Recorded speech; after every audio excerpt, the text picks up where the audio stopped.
ほら、ルフィ、今一緒に海賊になる仲間を探してるんだ。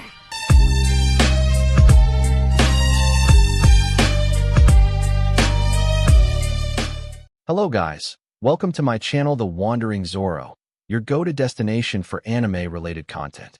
And if you're new here, don't forget to hit that subscribe button and turn on notifications so you never miss out on our latest videos. In today's video, we're going to be diving into part 1 of the series What If Deku Ate a Mythical Zoan type devil fruit. So be sure to stick around until the end, and let's get started. Mizutofu, Japan was home to a lot of things. Apart from holding some of the most recognized heroes throughout all of Japan, it was also home to the #1 hero, All Might, also known as the symbol of peace throughout the world. Ever since his first debut, he had single-handedly brought Japan's crime rate down by 60%. His signature move set consisted of American-named states, and no one could forget his ever-plastered-on smile that brought warmth and happiness to the citizens of Japan. However, even though All Might had brought down organized crime down significantly, he had unknowingly started a tumor to begin growing throughout hero society. There was almost no kid that didn't want to grow up to be a hero because of him, but slowly people's ideologies of what heroes were began to change. Now it didn't matter to many if you wanted to become a hero, but instead you could only become a hero if you had a flashy, powerful quirk. And thus began the slow growth of quirk discrimination to begin to unfold. Those deemed with villainous quirks often found themselves being denied entry or outright refusal to go into businesses because of their mutant-type quirks. And those that didn't even have a quirk to begin with, even though it was a small percentage, were treated like they were a plague to be avoided. Oftentimes they would be denied work opportunities, harassed, and were oftentimes overcharged for everyday necessities. That, however, was just a small glimpse of how those with unfavorable quirks and quirkless were treated in the public. However, the statement of children being cruel could not hold any truer than how students treated each other in schools. How no one noticed or acknowledged the increased suicidal rate of students due to bullying is a question for another day, and one that our future hero is thinking about as he sits on the edge of a building overlooking his home city. Ever since he was told the news of being quirkless, Izuku Midoriya's life sank deeper than the Titanic when it ran into the iceberg. Now most would be surprised at how quickly his life became a living hell. Before he was diagnosed, he was actually quite the popular kid amongst the other students, always being able to bring others happiness by just giving them his signature smile. But when it came out that he was indeed quirkless, it was as if a switch had been flipped. Former friends began avoiding him. Then the taunting started, and this eventually led to some students, and even some adults, to begin to physically hurt him none more so than his former best friend Katsuki Bakugo. That bstrd, whispered Izuku as he began to remember all the things his former friend had done to him. After all, his body was the proof of how the future #1 hero was going to be the strongest. Yet he persevered through it all. His dream of becoming a hero that could save others with a smile like his idol, All Might, unwavering. At least that's how it was before he actually met him just a few hours ago. As Izuku closed his eyes, he began remembering all of today's events like a motion picture being played on a screen. From being told by Bakugo to kill himself and pray for a quirk in his next life, to walking under a bridge and suddenly being engulfed in a gross slime villain, and then being saved by his idol All Might himself and getting his autograph. This had instantly brought his prior bad day to be turned into a good day in his books. However, he needed to ask his idol the question he had wanted an answer to for the longest time. That's why when All Might turned to jump away and leave, Izuku had clung into his leg, hoping to get the chance to ask his question to his idol. After noticing the kid holding onto his leg, All Might stopped on top of a nearby building and slightly scolded the young man for his recluse behavior. Seeing his idol scold himself dampened his mood a little, but nothing was going to stop him from asking his question. Flashback. All Might, can I ask you a question? Asked Izuku with a stuttering voice. Sure, go ahead, young man, but make it quick. There is still plenty of crime out there to stop, and I must get going as soon as I can, declared All Might with his signature smile. I was wondering, can a quirkless person be a hero? Asked Izuku with nervousness clearly visible in his voice.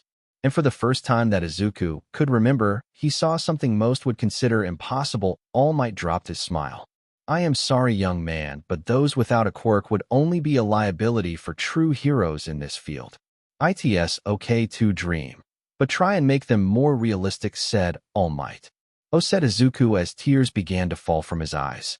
Well, make sure to take care of yourself, young man, said All Might as he quickly put on his smile again and jumped away, leaving Izuku alone on top of the building. Present. After sitting on the ledge for a few hours and looking back on his life, Izuku's eyes became a dull color. No longer did they hold the once bright green shine that his mother told him made him look amazing. No longer did he hold the fake smile that he had put on to make others believe he was unaffected by how they treated him. Ha ha ha, I guess I really am a Deku, said Izuku as he was now standing over the edge of the tall building. I'm sorry, Mom. Please live a happy life, said Izuku. Without a second thought, Izuku had let his body be brought down by gravity, as a feeling of a heavy weight being lifted off his shoulders brought the first true smile he had smiled in years. As he closed his eyes, he waited for the pain that would be sure to follow. However, before he could meet his date with death, Izuku felt himself soaring through the air as if he was flying. Now, why would you go and try and kill yourself, kid? Came the voice of an unknown man holding Izuku with what appeared to be talons. As Izuku began to regain his senses, he took notice on the man who had saved his life. Holding him by talons and surrounded by blue flames in the shape of wings, Izuku looked up at his savior. So are you going to tell me your name, or what, kid? Said the unknown man. Izuku Midoriya, sir, stuttered Izuku. Whoa, easy, kid, I don't bite, no need to be so nervous, said the unknown man. Can you put me down, please? Asked Izuku. Oh, yeah, sorry about that, said the unknown man, while giving an embarrassed smile. After landing on top of another building, both Izuku and the unknown man looked at each other, neither knowing what to say. Can I get your name, sir? Asked Izuku while looking down on the ground. Smiling, the unknown man began, name's Milik Marco, others also call me Marco the Phoenix. Phoenix? Like the mythical bird. Is that your quirk? Asked Izuku as he surprised Marco by his enthusiasm. Shaking his head in the negative, Marco replied, sorry to disappoint you, kid, but I do not have what you call a quirk. What I have is something from another world, and it's the reason on why I'm unable to go back to my home, said Marco with a sad smile as he looked towards the sky. What do you mean? Asked Izuku. Well, you see, kid, I know it may sound crazy, but I am not from this world, said Marco to a stupefied Izuku. But you grew wings. And talents. How do you have powers that's not a quirk? Shouted a unbelieving Izuku. Well, you see, kid, I'm from a world where people can gain special powers by eating these special fruits called devil fruits, said Marco while sitting down. Then how come you can't go back? Asked Izuku as he sat down next to Marco. Sighing, Marco began to explain, the devil fruit I ate gave me the abilities of the ancient phoenix, which allows me to heal myself anytime I go into my phoenix form or just use my power. And the only way for me to go back to my world is to be able to pass on through this world's afterlife and be reborn back into my world, said Marco, while having a glazed-over look in his eyes. So how can you pass on then? Asked Izuku hesitantly. I would need to pass on this power to someone else. But giving this power to just anyone is just dangerous, and as much as I want to return home, I need to make sure that whoever gets my powers will not only be able to use them correctly, but also have a good reason as to why they should be given my power, said Marco with a determined look in his eyes. A good reason? Asked Izuku with a bit of hope in his eyes. Yep, I wouldn't want to just give my power to some power-hungry idiot or self-absorbed deech now, would I, smirked Marco. But as far as I've seen, the only ones that seem kinda worthy are those spandex-wearing weirdos. I mean, really, are they best option I have, said Marco as he hung his head down in defeat. Why do you sound unsure about heroes, Marco-san? Asked Izuku.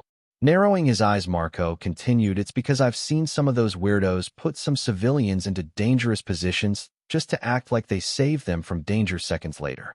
Hearing this, Izuku was left shocked. Heroes purposely putting others into danger just to appear like they were saving them was something he didn't believe was possible. You okay, kid? Asked Marco with a curious look on his face. Blinking, Izuku nodded his head, not trusting his voice at the moment. Silence overtook the two as they just sat back looking up towards the sky, taking in the scenery. After a few moments, Izuku asked a question that would change his life. Marco, do you think I might be able to inherit your power? Asked Izuku as he looked down to his lap. Taking a few seconds to think of his question, Marco finally took full notice of Izuku's physical conditions.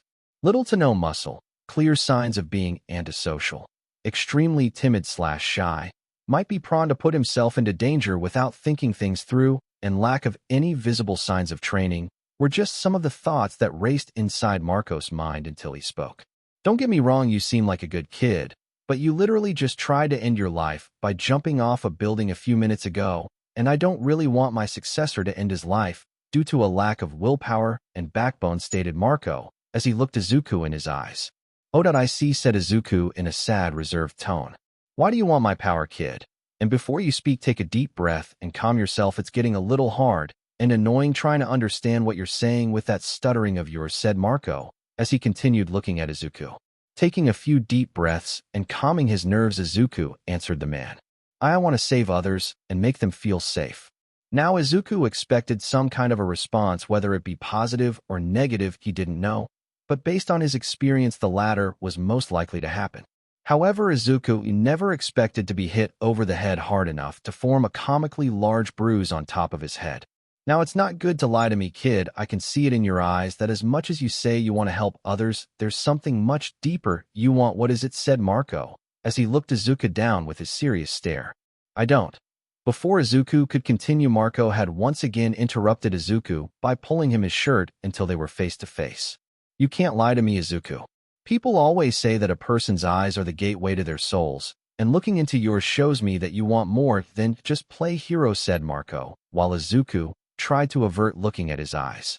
So what is it that you truly want, Izuku? Asked Marco as he released blue flames that surrounded Izuku.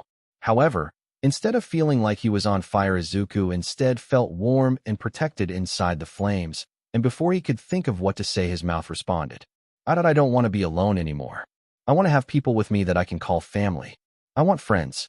I want to be able to go and hang out with others, yelled Izuku before covering his mouth in an attempt to try and stop himself from continuing. However, before Izuku could try and make an excuse for his outburst, Marco let go of him, making Izuku fall on the ground. Now that's more like it.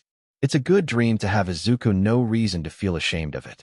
So I'll make you a deal. If you can complete learning 2 types of skills that I know, then I'll give my power to you. How's that sound, said Marco as he grinned at Izuku. Really, said Izuku with hope practically spewing out his eyes.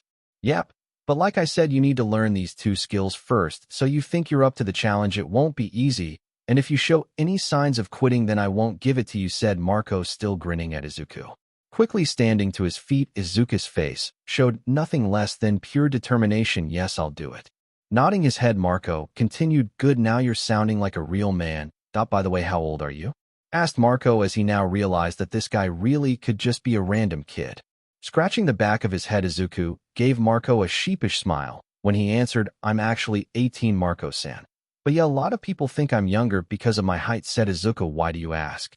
Oh, don't think anything bad about it, kid. I was just thinking that if you do get my devil fruit, that you'll probably have a really big glow up, said Marco. What do you mean? Asked a confused Izuku. What I mean is that the devil fruit will more than likely change your physical appearance. Remember that it has the power of a phoenix, and every time a phoenix is reborn, they come back stronger than their past. So it's easy to assume that eating the devil fruit will force your body to change into something more well-suited for it, said Marco, as he began to think of how Izuku might change. But no use into thinking that far ahead into the future. After all, you still need to prove yourself, smirked Marco. Right, so what is it you need me to learn? Asked Izuku. Right, so first thing, let go somewhere a little more open. Do you know where a place like that may be? Asked Marco while scratching the back of his head. Actually, yes. There's this beach nearby that no one goes to, said Izuku. Great, lead the way then, said Marco. After a few minutes of walking and taking a train to the abandoned beach, Marco and Izuku laid their eyes on what could only be described as a dumping ground for garbage. And I thought Straw Hat made messes, said a wide-eyed Marco. Straw who? Asked Izuku as he looked at his new sensei. Shaking himself out of his stupor, Marco responded, not important at the moment. And thought I think you could have found a better spot. This I'll do for now. Walking inside the overgrown garbage pile, they eventually found an open area. Sitting on top of a broken-down car, Marco began to explain. All right, listen up, cause I ain't going to explain again, got it, said Marco as he received a nod from Izuku. Good. So what I'm going to teach you are 2 techniques that, as far as I know, everyone can learn, but only through difficult training and only from someone who already knows what to do, said Marco. Wait, everyone, even quirkless people, asked Izuku with surprise and shock evident on his face. Like I said, as far I know, everyone can, said Marco as he shrugged his shoulders. Now stop interrupting. So like I was saying, I will be teaching you what is called Kinbunshika Haki, also known as observation Haki. This is one of 3 different types of Haki that originated from my world, said Marco.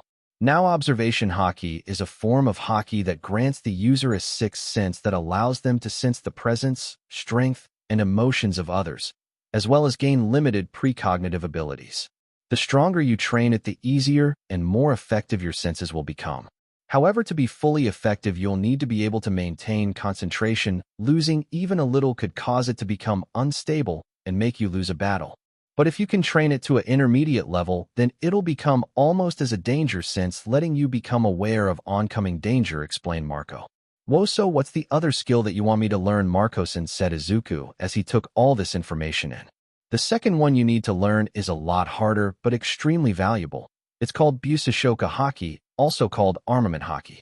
This Haki allows the user to use their own spiritual energy to create, in essence, an armor around themselves, providing incredible offensive and defensive capabilities. Stretching his arm out, Izuku's eyes widened as Marco's arm became a solid black color. But even though armament Haki will increase your defense, it can still be overpowered if you fought someone with stronger Haki, or can be overcome as long as your opponent has superior physical strength. Significant physical force can also overcome this defense. And this Haki is extremely reliant on your stamina. The more you got, the longer it'll last, said Marco, as he released the Haki from his arm, turning it back to normal. Now first I'll train you in observation Haki, since it's the easier of the two to learn, said Marco, as he got off the car and looked around the piles of garbage. So what do you need me to do? Asked Izuku as he looked at Marco. Well, normally you would need to fight animals first, but we can't do that, so instead just skip to the second part, said Marco as he picked up a rag he found and began to make it into a blindfold. Wait, fight animals? Why would I need to do that? Said a shocked Izuku. Observation Haki is easier to use against animals because they always show their emotions and act on instinct, unlike humans who are capable of deception, said Marco as he put the blindfold on Izuku. The most important thing to remember is that every attack carries an intent and a hint. Now standing in the center, Izuku began to internally panic. He knew that even without the blindfold, he would have trouble dodging, let alone fight back against his new sensei. Getting lost in his thoughts, he was quickly brought back to earth with a stern hit to his head. Oi, what did I tell you? If you want to use observation Haki, then you need to have concentration, said Marco. Walking around Izuku, Marco continued, take a deep breath and clear your mind, kid. Stop thinking any unnecessary things. Just focus on your senses and try and dodge my strikes. Taking the advice, Izuku took a few deep breaths and began to calm himself. Breath in and out. Focus, Izuku. Focus on your senses, and right on. Izuku moved his head to the left, dodging the strike. Did I do? Before Izuku could finish, he felt a sharp pain hit his ribs as he fell on his knees. Not bad, kid, but you can't let a little success stop you. Now get back up. In order for you to actually use observation Haki, then you'll need to at least be able to dodge 100 strikes from me, said Marco as he looked at Izuku. Taking a few seconds to catch his breath, Izuku stood back up, and even though Marco couldn't see Izuku's eyes, he could tell by his body language that this kid was ready to run through hell and back. Show me your will, Izuku. Midoriya. Dagoba Beach. It has been 2 weeks since Izuku met his new mentor Marco. Since meeting him, Izuku has been constantly pushing himself to try and exceed not only his mentor's expectations, but his own as well. That's why since the day they began his training, Izuku had taken it upon himself to also begin and clean up the beach, to not only help him gain some muscle, but to also try and restore the beach to its former glory. Over time, he had now been able to dodge 40 strikes before being hit. But with each and every dodge, Izuku began to feel different. Every so often, he would feel his eyes give off a slight twitch that had let him dodge an attack from his mentor. When he brought it up with Marco, all he said was, "Wow, didn't think you'd catch it this quickly." Confused, Izuku asked him to explain, and so both sat down for a quick break while Marco explained further. Alright, so like I said before, observation Haki can either be learned through intense training with someone who has both knowledge and experience in the Haki themselves, or in some people's cases, they unlock their Haki while in tense situations. Stopping to look over Izuku for a bit, Marco continued. And judging by those scars on your body, I can say that you have had some real tense situations. Seeing as his student flinched when he mentioned the scars made it clear to him that this kid had definitely gone through some SHD. Deciding to talk about that with the kid later, Marco continued. So as far as I can see right now, whatever you have gone through has put your body in a constant state of survival, thus leaving your senses on high. And because of that, you're developing your observation haki extremely quickly. Normally, it would take someone at least a year to unlock or even begin to train in the basics. So how will I know when I've obtained my observation haki, Marco-sensei? Asked Izuku with a nervous yet determined look on his face. Adopting a thinking pose, Marco didn't say anything for a few seconds, leaving Izuku to internally freak out, believing that he had said something wrong. But before he could fall down the rabbit hole of self-loathing, he felt a sharp pain on his head given to him by a chop from his mentor. Easy kid, you said nothing wrong, I was just thinking on how to explain it to you, said Marco in a stern tone. Anyway, I can't give you a full answer to your question as I have yet to MSTR my observation haki. But a sign of a high level of mastery is being able to have foresight, or in other words, future vision. Seeing the dropped jaw of his student, Marco let out an internal chuckle. Letting his student process the new information, Marco was surprised to see the kid in front of him pull out a notebook from who knows where and began writing and mumbling at inhuman speeds. Oi! Deciding to stop this weird behavior, Marco gave Izuku another chop to the head, bringing the teen out of his mumbling while rubbing the top of his head. Alright kid, I can see you're excited, but you need to learn how to control whatever you were just doing. Rubbing the back of his head, Izuku gave his mentor a sheepish smile. Sorry about that, Marco-sensei, it's a habit of mine that happens when I either learn something interesting or when I'm writing about quirks. Sighing, Marco just looked at his student with a small smile on his face, letting the young teen know that he wasn't really mad at him. But if I could ask, how great is this future vision? Once again adopting a thinking pose, Marco went through everything he knew before he responded. Well, that as far as I can say, a person's future vision won't let them see days or months into the future, but instead will let them see their opponent's next move, allowing them to either counterattack or dodge with little to no difficulty. Wow, so do they need to be extremely focused? Asked a surprised Izuku. It sounds harder than it actually is. After all, you can't just run rampant during a fight and expect to win. Even those with extreme power can be brought down by someone with a cooler head if they lose focus or become predictable in their actions, said Marco with a shrug. Alright, enough of a break, let's get back to it, shall we? Standing up and stretching, Marco and Izuku began the training once again, and finishing with a new record for Izuku, being able to dodge 55 strikes before being hit. Landing with a thud, Izuku gulped air as if he was drowning. It had been a little over 3 hours since he finished his training with his sensei, and he was just finishing up cleaning more pieces of trash. After laying on the ground for a few minutes, Izuku finally sat up and looked around to the bigger area he had cleaned. Smiling at his progress, he painfully brought himself up, stretching out the knots he still had, and began to make his way back home. However, just before he reached the exit for the large garbage dump, Izuku caught the glimpse of bright pink hair moving frantically through a random pile of trash. Deciding to see if they needed help, Izuku slowly made his way towards the crouched figure. It wasn't until he was just a few meters away from them that he was able to hear the crouched person talking to themselves. Okay, put this here, move this there, screw this here. Finally being able to hear the person's voice, Izuku stopped in his tracks as the voice sounded quite feminine.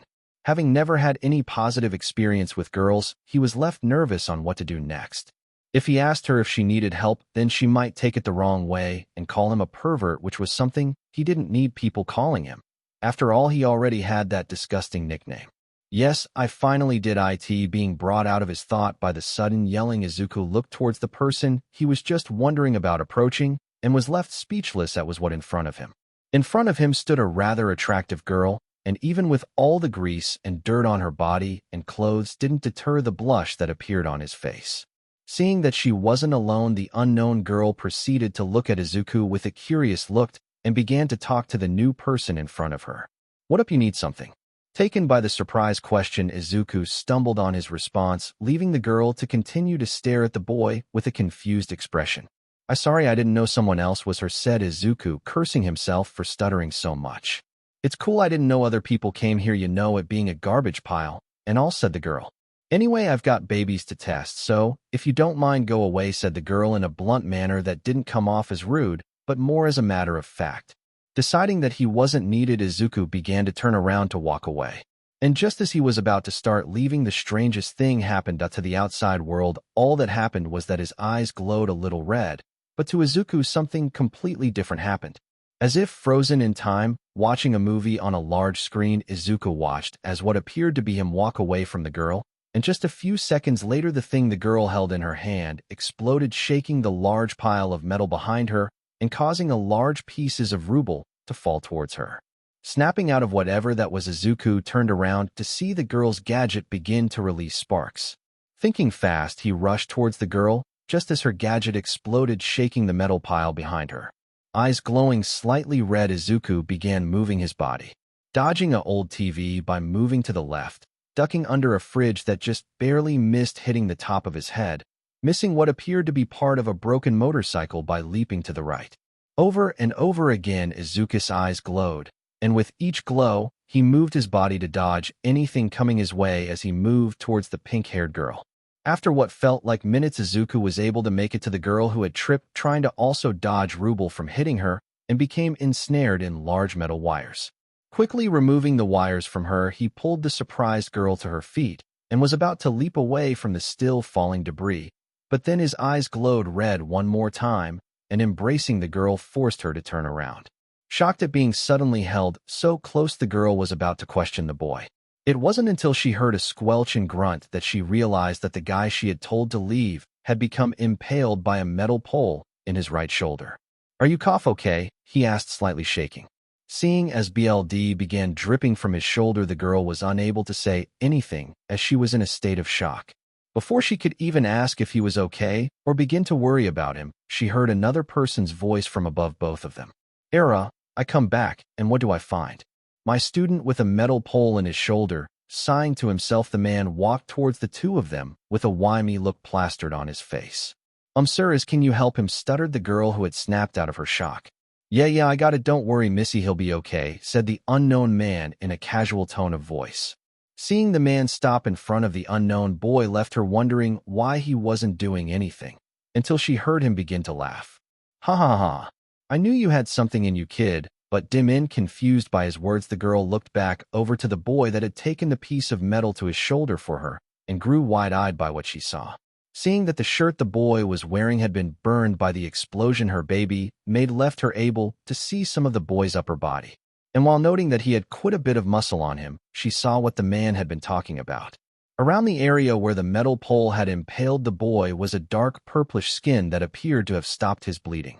Hearing the unknown man begin to chuckle, she was brought out of her thoughts as she began to listen to the two talk. "Holy SHD, brat, not only did you actually unlock your observation Haki, but you also unlocked your armament Haki," said the man, laughing. "Really, sensei?" asked the boy with a pained voice.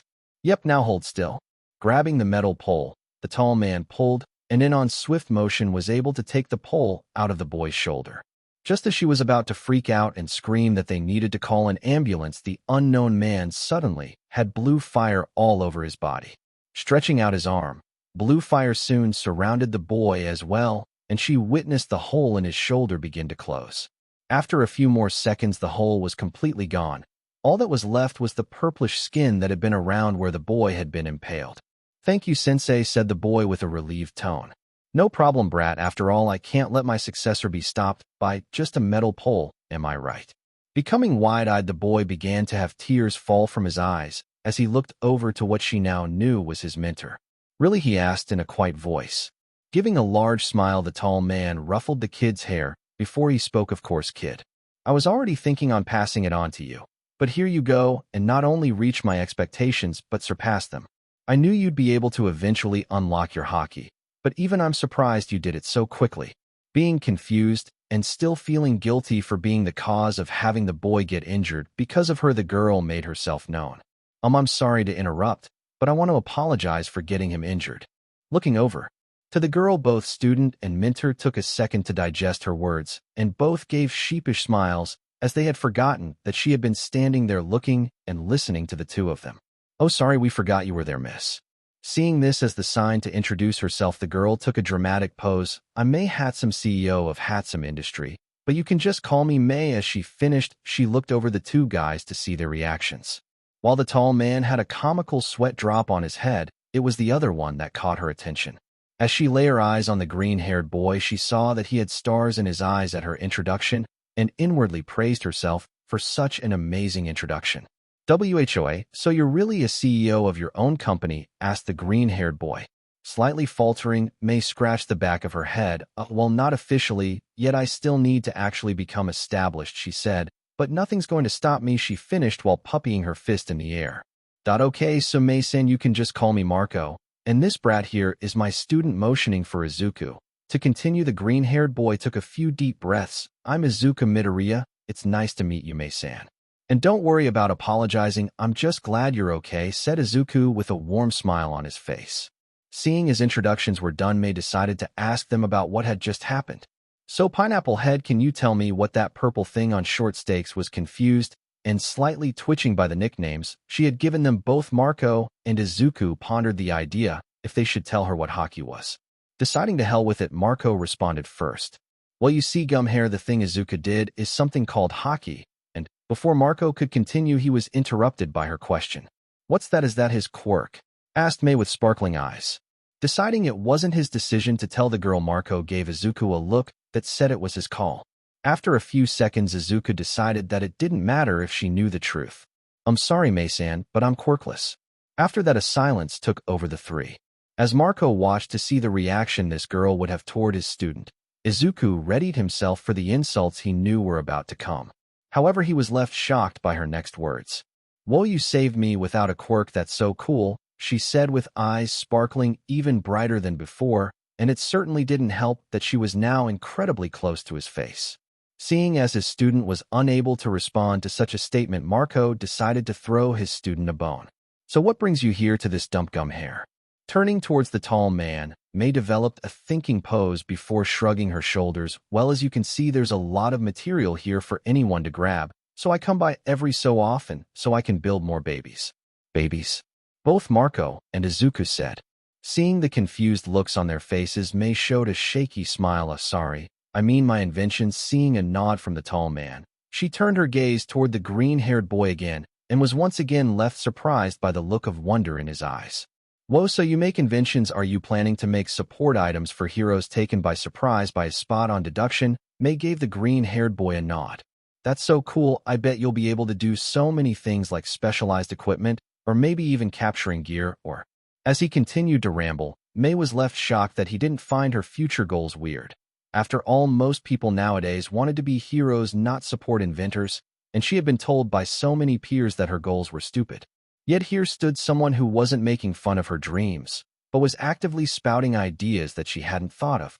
Having a warm feeling in her stomach, she was about to stop his rambling until she realized that she should be writing some of these down, and pulled out a notebook from who knows where and began doing that. Sweat dropping at his student and his new friend. If the constant back and forth the two were having was anything to go by, Marco let a small smile cross his face as he was glad that his student had started to make a friend. Remembering that he now had more training to give his student, Marco let a grin rest on his face as he was glad he had found such potential in this world and was looking forward to see how far he could train his student. "Oi!" Bonking his student on the head, Marco looked at Izuku, who was now rubbing the bruise that was growing on his head. Why'd you do that, sensei?" asked Izuku, unaware that he had just spoken to his sensei for the first time without stuttering. "You two lovebirds can continue on your own time. As it stands right now, I've got to start your new training." Seeing the blush pop on his student's face left Marco wanting to laugh, but as he saw the small blush on the girl's face, he was left surprised. Wow, and they just meet each other. Deciding it wasn't his business, Marco laid eyes on his student again. "Now that you've unlocked your armament Haki, I'll be adding more to your training," said Marco, as his student gave him a nod. I'm sorry, but what is this Haki stuff you're talking about?" asked Mei as she looked over the two of them. Sighing to himself, Marco began to explain their situation and the deal they made. After a few minutes, Mei had an unbelieving look on her face. "Look, believe it or not, I don't care. All you need to know is that I'm training the brat here so he can reach his future goals, and so that I can leave my power to someone reliable," he said. "No, I can understand that. but it's still hard to believe everything you told me after all. You don't hear that a person came from another world completely different from their own, and they're not only passing on such amazing power, but also training someone in such amazing techniques with nothing in return, she said, shaking her head. Like I said, it doesn't matter to me if you believe me or not, said Marco while shrugging. Anyway, ready for your training, brat? He asked Izuku, who was looking at the ocean. Turning to face his mentor, Marco saw nothing but pure determination on his student's face, leaving him to smile on the inside. He truly struck gold to find such a successor. I'm ready, sensei, his student said. Good, cause if you thought your training was bad before, it just became a lot worse, said Marco with a grin on his face. Hey, if you don't mind, you think I can come with you guys, spoke Mei, reminding the mentor and student that she was still there. Oh, and why do you want to do that? Asked Marco with a raised eyebrow. Fidgeting in her spot, Mei took a few seconds to respond. Well, I thought it would let me come up with new babies, and giving Izuku a glance, she continued, it'd be nice to have someone to talk about support gear with if you don't mind. Giving his student a look saying it was his call, Marco waited for Izuku to respond. I don't mind at all, Mason, said Izuku. And I would also like to talk about support gear with you, he said, while looking at the ground. It looks like we're building partners from now on, short stakes, said Mei with a barely noticeable blush on her cheeks. Great, now I have another brat to look after, sighed Marco, while the two young adults let out small chuckles. It has officially been 7 months since Izuku met his mentor Marco and began his training. Over the time he has spent with his sensei, Izuku had learned a lot more than just throwing punches and kicks. Through his training, Izuku was able to think faster on his feet and even surprised his mentor with being able to use his environment to his advantage when fighting. Since the day he unlocked his armament Haki, Marco had taken it upon himself to train Izuku by fighting him one-on-one. Through this, he was able to teach Izuku how to harden his Haki to the point where he was able to turn it into a shiny black color like his. At first, Izuku was amazed at the dark armor that coated his arm, but when he first fought with his mentor, he had been able to feel the clear difference in power in their Haki. But never being one to stop and give up, he pushed himself hard to make his sensei proud. And as he looked at the blue ocean in front of him, he could only let out a smile as he remembered finally being able to match his sensei blow for blow. And even though he knew that in a real fight his mentor could still easily kick his butt, he was glad that he was able to come so far and push himself so hard as his goal of being a hero started becoming more visible. With the help of both his armament Haki and his unique observation Haki, he knew he could do it. Izuku's observation Haki was something that even Marco had to admit was quite amazing. Izuku had not only been able to quickly use foresight, but with just a little more training, he was also able to use the other functions of observation Haki, although to a lesser degree than his foresight. And even though Izuku still pushed himself to improve his Haki, Marco had to constantly force Izuku to relax so he wouldn't overwork himself. Over time, Izuku's friendship with Mei had also grown. She had come to watch his training since the day they meet. After each training session with his sensei, Izuku would begin his physical training of cleaning up the beach, and while he was doing that, Mei would make use of that time to have him move things around, making it easier for her to get parts she needed to make her babies a lot easier. On occasion, Izuku would also, although regrettably, become her test subject for gear she had made that most time ended up with Izuku using his foresight to fix the gear before trying it out and causing explosions. Right now, we find Izuku once again laying on the ground, catching his breath. Another day of his training being done, he had decided to lay down to catch his breath and take in the scene in front of him. As he looked over the now clean beach, he could only feel pride in himself for accomplishing what he had set out to do. It had taken him almost 8 months, but here he was sitting inside the once garbage-filled beach. Turning his head and taking in the view of the ocean, he began to think back on the last couple of months since he met his sensei. Izuku would be the first to admit that his sensei was a real hard, but that drove him into the ground every day. But he was thankful for that. Not that he was some type of MSCSD or anything, but because it was something he needed. Since being diagnosed as quirkless, Izuku's mother had taken upon babying him from the world. And even though he loved his mother to death, he knew that all her attempts to protect him from the cruelty of the world had been in vain. He had never told her about what he had gone through while at his former school, nor did he ever tell her about what the son of her best friend made him go through. He did this not because he didn't believe she wouldn't take him seriously, but because he knew that just like him, she had also suffered from being known as the woman with a quirkless son. He would forever be grateful for his mother's sacrifices and her love, but he knew that her way of handling his growth was not the best for his mental health. After all, the reason he had become so meek and became a people-pleaser was not just because of how he was treated, but because that's how he was taught to handle any stressful situation. He knew it wasn't her fault. She had tried her best to raise a respectable young man, and he would never blame her for others' actions. But what he needed was the wake-up call that his sensei had beat into him. If he wanted things to change, if he wanted others to treat him better, if he wanted to show others that he wasn't the useless Deku many called him, then he needed to be the one to take the step to do just that.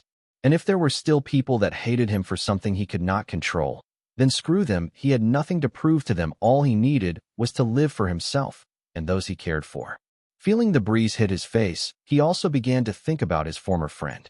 For the first few days of going back to his old school, Bakugo had left Izuku alone, and even though Izuku had to fight the urge to try and talk to his former friend, he had been able to stop himself and just decided to go on with his day. It wasn't until about a month later that Bakugo had tried to antagonize Izuku on his way home, and like usual had his goons with him, since after all he was a coward and needed the validation of others just so that he could feel superior. However, this day something happened that had left not only Izuku stumped, but the explanation his sensei had told him left both student and mentor in states of shock, amazement, and the shd-eating grin that appeared on his sensei's face made a shiver run down Izuku's back. Flashback. As Izuku walked down the empty hallways of his school, he could only stare at the paper in his hands. Rereading it for what had to be about the 10th time, he couldn't help but let a small smile grace his lips as he looked over the transfer paper in his hands that he intended to turn over and go full online for his last year of school. What most didn't know was that Izuku knew he was constantly being sabotaged by his quirkiest teachers who would purposely lower his grades as to not degrade or show that a quirkless student had been better at anything than his peers with quirks. Many also didn't know that Izuku had already enrolled in multiple degree programs when he was younger and had been working as an accountant for a relatively small bank for a few years. He had also been able to obtain the rather difficult culinary degree from one of the Hero Lunch Rush's culinary schools. Yep, Izuku had accomplished a lot already in his short life, and he decided that finishing his high school year online wouldn't lose him anything. On the contrary, he would actually benefit as he wouldn't have to put up with the bullying anymore and be able to train more with his sensei. As Izuku was nearing the exit, he noticed 3 figures standing at the doors. While he didn't care to look at the 2 boys giving him smug smiles, he couldn't help but notice the look of disgust and anger on his former best friend's face. Sighing mentally to himself, Izuku prepared to deal with whatever Bakugo would throw at him. And if he got violent, then he wouldn't hold back since he was already approved to leave the school. All he needed was his mother's signature. "Bakugo, what do you want?" said Izuku in a tired tone. Being slightly off guard by not being called by his usual nickname Bakugo, just let his anger take over. Well, so you finally decided to grow a pair, huh, Deku? Huh. Don't make me laugh, a loser like you should know that you'll never be anything more than a useless F, said Bakugo with a smug face. However, whatever response he was looking to get out of the green-haired boy hadn't happened, and this was just getting him madder and madder by the second. Whatever, said Izuku as he began to walk around Bakugo, trying to leave and just get home. But like he predicted, the 2 Bakugo lackeys had put themselves in front of him, blocking his exit. Feeling a hand grasp his shoulder, Izuku turned his head and came face to face with the always angry look that was on Bakugo's face. "Who the F said you could leave, huh, Deku?" yelled and enraged Bakugo. Raising his eyebrows slightly, Izuku responded, "What? You heard me, you nerd. What? Do you think a little confidence makes you better than me, huh? Well, it doesn't. You'll never be anything other than DKU, as long as you live, you hear me?" shouted Bakugo while he tightened his grip and started to release small sparks on Izuku's shoulder. As Izuku just kept listening to Bakugo's rant, an anger he had never felt before began to rise inside his stomach, and slowly, but surely, all he could feel was hatred for his former friend. How dare he say that he'll never amount to anything? How dare he say that he will always be useless? How dare he say that he couldn't leave because Bakugo told him he couldn't? Soon Izuku was forced inside his mind, where flashes of repressed memories started running through his head, as all he could do was watch. Memories of students purposefully destroying his notebooks and school supplies with their quirks. Memories of him being forced behind the school gym where other students would beat him for no reason.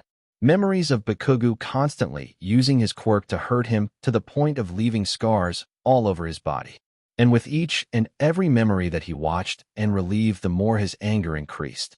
When the outside Izuku's hair began to cover his eyes, while in his mind, he kept reliving all the things he had tried to ignore, all the memories he had pushed to the back of his mind, and all the hate he had bottled up.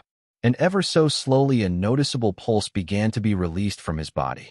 At first it was a small breeze being released from him like the pulse of a heartbeat, but slowly it increased, and as Bakugo continued to yell at Izuku's face, the pulse that was being released just kept increasing. "Ugh, Bakugo," said one of the lackeys, trying to get his boss's attention. The two lackeys looked at each other, both feeling the increased tension in the air that was becoming more and more suffocating. But before either one could try to get their boss's attention again, the strongest pulse so far was released by Izuku, and before they knew it, both their visions began to fade, and after a few more seconds both of them blacked out and fell to the ground unconscious. Hearing two thuds, Bakugo stopped his rant and turned to look at where his two extra lackeys were previously standing. When he finally laid his eyes on the two extras, Bakugo became confused and wondered why they were suddenly on the ground, unmoving. Just when he was about to say something, his body suddenly became stiff as a board. That was when he finally noticed the suffocating tension in the air. Slowly he turned his head towards the nerd he was yelling at just a few seconds ago. He saw something that made a shiver run down his spine. The look Deku had sent off nothing but warning signs inside the loud blonde's head. Even he had to admit that whatever the nerd was doing was making him begin to shake. Just that thought alone almost snapped Bakugo out of his frozen state. However, as he was about to cover his fear with anger, another pulse of strong energy came off Izuku, forcing Bakugo on his knees as he tried to stay awake as his vision began to blur. What was all he could say as his body shut down and he blacked out. When Izuku finally snapped out of his rage, he looked down and noticed that all three of the BSDRDs that had previously tried to harass him again were laying on the ground unconscious. Deciding he didn't want to be blamed for what happened to them, and wondering what just happened, he made his way out his former school and rushed to the one person he believed could have an answer for what happened. Later, when he finished explaining everything that had happened to his mentor, he expected some type of disbelief or confusion to be plastered on his sensei's face. Nope. Instead, his sensei had the largest grin on his face that Izuku had ever seen since meeting the older man. "So sensei, can you tell me what that was?" Deciding to get some answers, Izuku looked at his mentor that still held a grin on his face when he began to explain to him what had occurred. "Well, brat, you know the two different Hakis that I've been training you in?" asked Marco. Seeing his student nod, he continued. "Well, what I didn't mention was that there is actually a third type of Haki." "Wait, there's a third type of Haki someone can now?" "Oi, wait till I'm done explaining before asking questions, will ya?" Sighing to himself, Marco continued while Izuku rubbed the bump that was forming on his head. "Now where was I? Oh yes, so there is a third type of Haki. However, this type is special. Haushika Haki or Conqueror's Haki cannot be learned. No. Only those who have the ambitions of being a king are born with this type of Haki," said Marco as he looked at his gaping student's face. Deciding to wait for his student to digest the new information, Marco just watched as different emotions ran through his face. After a few moments, Izuku was able to compose himself enough to continue listening. "Wow, so only a few can be born with this type of Haki?" asked Izuku, still shocked at learning he had this special Haki that one can only be born with. "Yep," said Marco, emphasizing the P. "So what can someone do with this Conqueror's Haki?" asked the excited Izuku. Chuckling at his student's excitement, Marco developed a thinking pose while he went through everything he knew about the legendary Haki. Conqueror's Haki grants the user the ability to dominate the wills of others. The ability to affect someone depends on the Haki user having greater strength of will than the person the Haki is being used against. The greater the power gap, the more easily the victim will succumb. However, those with stronger wills can resist or even ignore the effects of someone's Conqueror's Haki, said Marco as he looked at his student taking notes. Smiling to himself at his student's ever so amazing note-taking skills, he continued. Conqueror's Haki also cannot be strengthened through direct use like the other two forms of Haki I have taught you. Rather, the user can increase their force of will by becoming physically stronger, meaning that as you get older and you use it, it'll get stronger. Seeing his student finish his notes, he waited for any questions he might have. Sensei, is one's Conqueror's Haki influenced by the person's emotions? Asked Izuku while scratching the back of his head. It's like I said before, Brad, I don't have Conqueror's Haki, so I'm only going off on what I was told by my former captain. But if I had to guess, a person's strong emotions could make their Conqueror's Haki stronger, though I'm not too sure, said Marco, while shrugging his shoulders. Wow, your captain must have been a strong person, said Izuku with awe in his voice at just imagining his sensei's former captain and what type of person they must have been. Huh. That's an understatement, Brat. After all, he was known as the strongest man in the world, said Marco with a look of happiness and pride clear on his face. But enough about the past. I'll try and help you use your Conqueror's Haki as much as I can. But you'll mostly be on your own, as I can't really provide much help. Is that clear? Seeing the rapid nodding of his student's head, Marco could only let out a small smile. Present. As Izuku was lost in his thoughts, he hadn't noticed that his sensei had sat down beside him, also taking in the view of the now cleaned beach. You know, I wasn't sure if you'd be able to clean this beach at all, but do you sure know how to be unpredictable, hubrat, said Marco, as he snapped his student out of his prior thoughts. Giving his sensei a bright smile, Izuku gave a look of pride and happiness of his accomplishment being praised by the person he had grown to look up to the most. It was nothing, sensei. After all, if I want to be a hero, then something small like this shouldn't be more than a small hill for me to climb, said Izuku. As Marco looked at his successor with pride, his smile dropped a little bit as he knew that it was time to say goodbye. Reaching into his shirt, he pulled out a black-covered book and handed it to Izuku. Seeing the confused look on his student, he began to explain.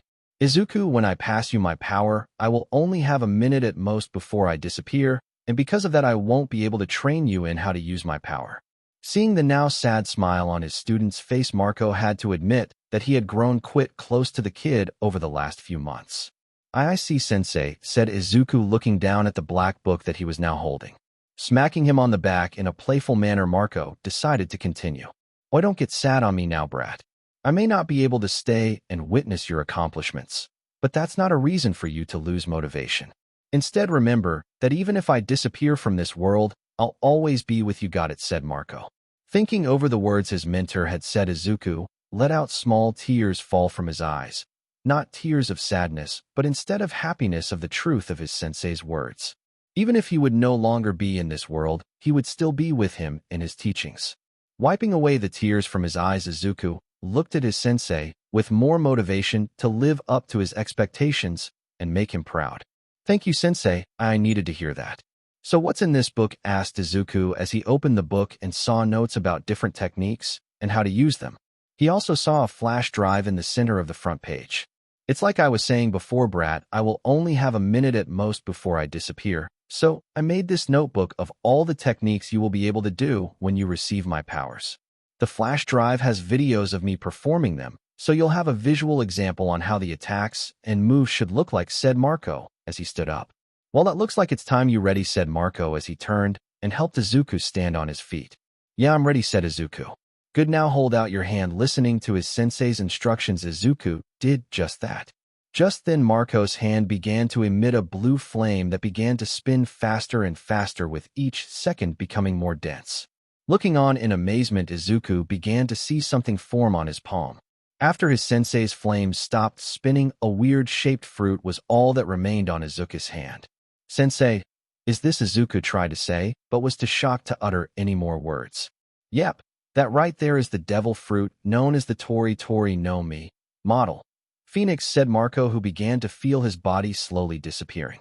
So I just need to eat this, and I'll gain your powers, sensei, said Izuku as he looked at his mentor's slowly disappearing body. That's right, brat. But I have to warn you that that fruit right there will be the worst thing you'll ever taste, said Marco with a small grin on his face. Thank you for everything, sensei. I'll make sure to make you proud and live up. No, I'll exceed your expectations, said Izuku as he smiled at his sensei's almost transparent body. Heh. I know you will, kid. And wherever I go, I'll pray that you accomplish your dream of making your own family. Now make me proud, okay? Seeing his student give him a solid nod through tears, Marco only had one thought on his mind as he faded into nothingness. You'd better watch out, world. Izuku Midoriya is now taking his first step. And with that last thought and one final smile, Marco faded into the night's cold air. Staring at where his sensei was standing just a few moments ago, Izuku began to wipe away the tears that left his eyes. Turning to look over the ocean, he took a few breaths before turning his attention back to the strange fruit. Here goes nothing. Taking a large bite out of the fruit, Izuku thought he was prepared for the terrible taste his sensei had told him about. But the truth of how awful that fruit tasted made him want to GG and spit it out. It was nothing but his pure will alone that helped push Izuku through the god-awful taste and swallowed what he could. Running over to the ocean, he began to gulp down sea water in the hopes of getting rid of the bad taste the fruit had left in his mouth. Suddenly, he stopped as he began to feel something hot on his body.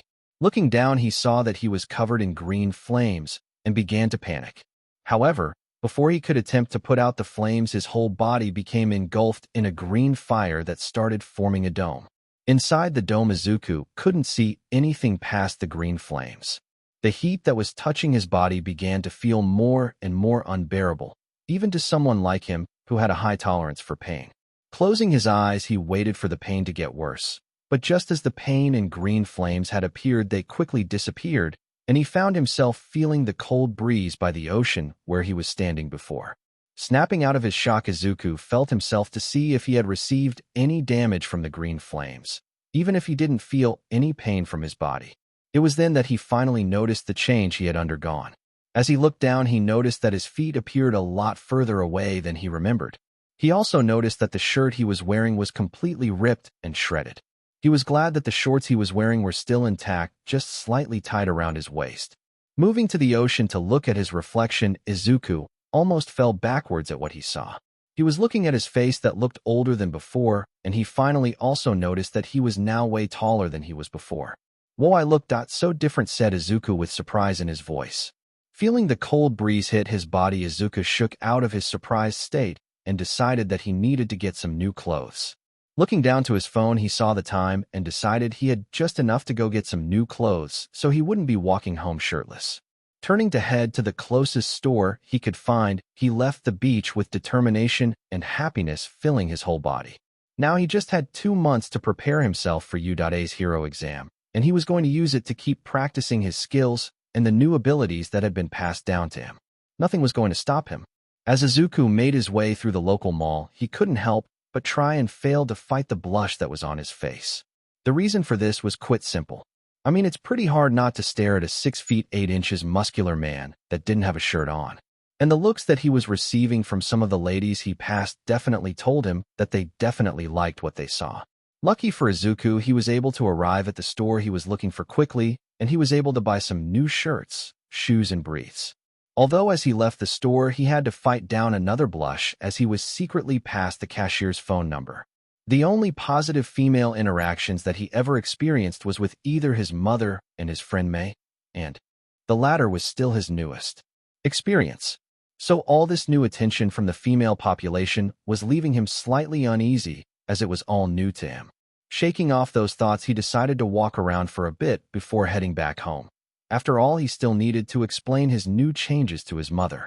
So for now, he just decided to clear his mind by walking around and taking in the night's cold air.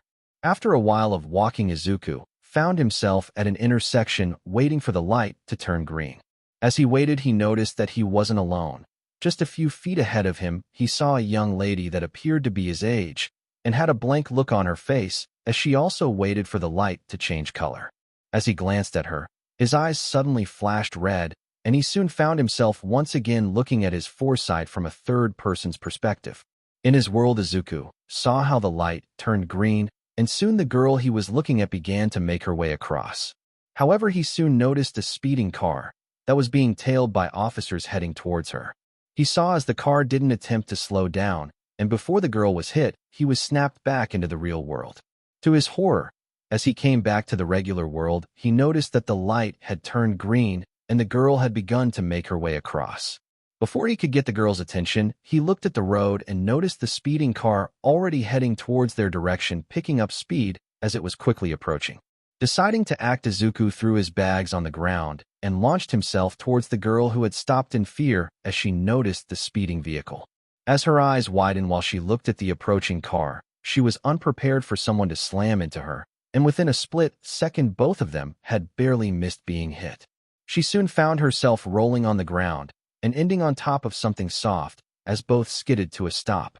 When she regained herself, she noticed that she was being held in a tight embrace. As she looked up at the face of the person who had saved her life, she saw a rather handsome man smiling softly at her. Just in time. Are you okay? Hearing his question, she just gave him a slight nod, but other than that she didn't make any attempt to move out of his grasp as she was still shocked at what had almost happened to her. Letting out a sigh, Izuku carefully stood up, making sure to be careful as to not hurt the shocked girl. Once he was finally on his feet, he gently placed the girl on her feet, now noticing the huge height gap between the two of them. Sorry for pushing you like that, but it was the only way I could get you out of the way from that car, he said while nervously rubbing the back of his neck. As the girl just kept looking at him with an expressionless face, he began to worry that she was still in shock. However, before he could fuss over her safety once again, he looked her directly in her eyes, and what he saw left him mesmerized. Although her face showed no expression, the same couldn't be said about her eyes. As he looked deeply into her cerulean orbs, he saw what could only be described as an ocean of emotions. Everything from fear and anxiety to happiness and gratitude, he could see it all in her eyes. And the more he looked, the more he felt that he could understand her even if the two of them hadn't spoken to one another. On the other hand, the young lady herself was also lost in the eyes of her savior. She had never been one to express her emotions and had long since lost hope of finding someone that would be able to see her for her. But standing right in front of her was the person she had been looking for. She could see it in his eyes that he was able to see through her emotionless face and see her. But she was also caught off guard as she looked into his eyes, for she was able to see pain and hurt clearly hidden inside of him. But those feelings were being overshadowed by his determination and hope. And the longer she looked into his eyes, the more she found herself also feeling that she could understand him without even needing to say anything. "Hey, are you two okay?" came the voice of a paramedic who had seen the two young adults barely miss being sent to the afterlife. Hearing the voice of the newcomer, both of them snapped out of the trances they found themselves in and soon were subjected to a quick checkup to make sure nothing was wrong. After they were given the go-ahead to proceed with their day, both young adults found themselves awkwardly standing next to each other, both unsure of what to do or say. "So, hopefully they catch that person," said Izuku awkwardly, trying to spark a conversation. But as he looked at the young lady, she just held her same expressionless face as she looked at him, although somewhat awkwardly, as she was straining her neck to be able to look at him in his eyes. Sorry, I forgot to introduce myself. I'm Izuku Midoriya," he said while stretching out his hand towards the girl. As she looked at the outstretched hand, she slowly moved her own towards his until she gave him a light shake in acknowledgement. "Yui Kodai," said the girl in such an emotionless tone that it rivaled that of her emotionless face. Giving his new companion a small smile, Izuku began to gather the bags he had dropped and helped Yui pick up her items that had fallen when he had tackled her.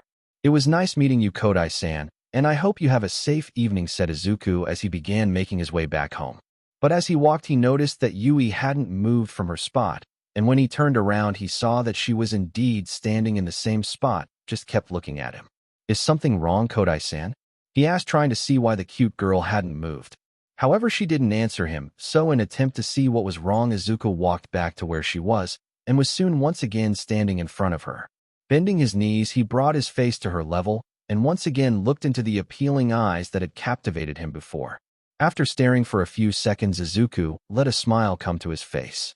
He soon stood back up and stood by the cute girl's side. Seeing him stand next to her, the young beauty turned her head in his direction and slightly tilted her head as if asking what he was doing. Seeing her looking at him, Izuku let out a small chuckle and responded to her unspoken question. "You may not talk much, Kodai-san, but I can see it in your eyes that you wish for me to stay with you a little longer." Hearing his answer, the stoic girl widened her eyes in surprise as she couldn't believe that he was able to know what she wanted even when she hadn't said anything. However, she wasn't able to stay shocked for long as a rather loud stomach rumbling was heard. Chuckling and rubbing his head in embarrassment, Izuku had to fight back the reddening of his cheeks, as it was clear where the rumbling had came from. "Sorry about that, I haven't had the chance to eat anything yet. Want to grab something to eat?" questioned Izuku as he attempted to kill two birds with one stone. MHM was the only response she gave as both adults made their way towards an open ramen stand. When the two young adults sat themselves and ordered their food, they once again found themselves in silence as they waited. Wanting to get to know his companion a little more, Izuku took the initiative to start up another conversation. "So Kodai-san, if you don't mind me asking, why are you out so late? I mean, not that there's anything wrong with you being out, or anything," said Izuku, as he tired not to upset the stoic-faced girl. As she just looked at him with the same expressionless face, he believed that she just wasn't going to answer him.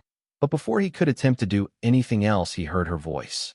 Preparing came her calm and neutral voice that sent a shiver down his spine by how appealing it sounded when he paid attention. "Oh, and what for? If you don't mind me asking." "The U.A entrance exam," came her reply. At this, Izuku let a grin spread across his face. "No way you're going to take the exam." "So am I," he said. And with his response, he could see the emotion of surprise flash in the cute girl's eyes. But before they could continue with their little conversation, their orders soon came, and they both enjoyed their meals. The two young adults spent some more time conversing back and forth slightly, but for the most part they spent it just relaxing with each other's presence.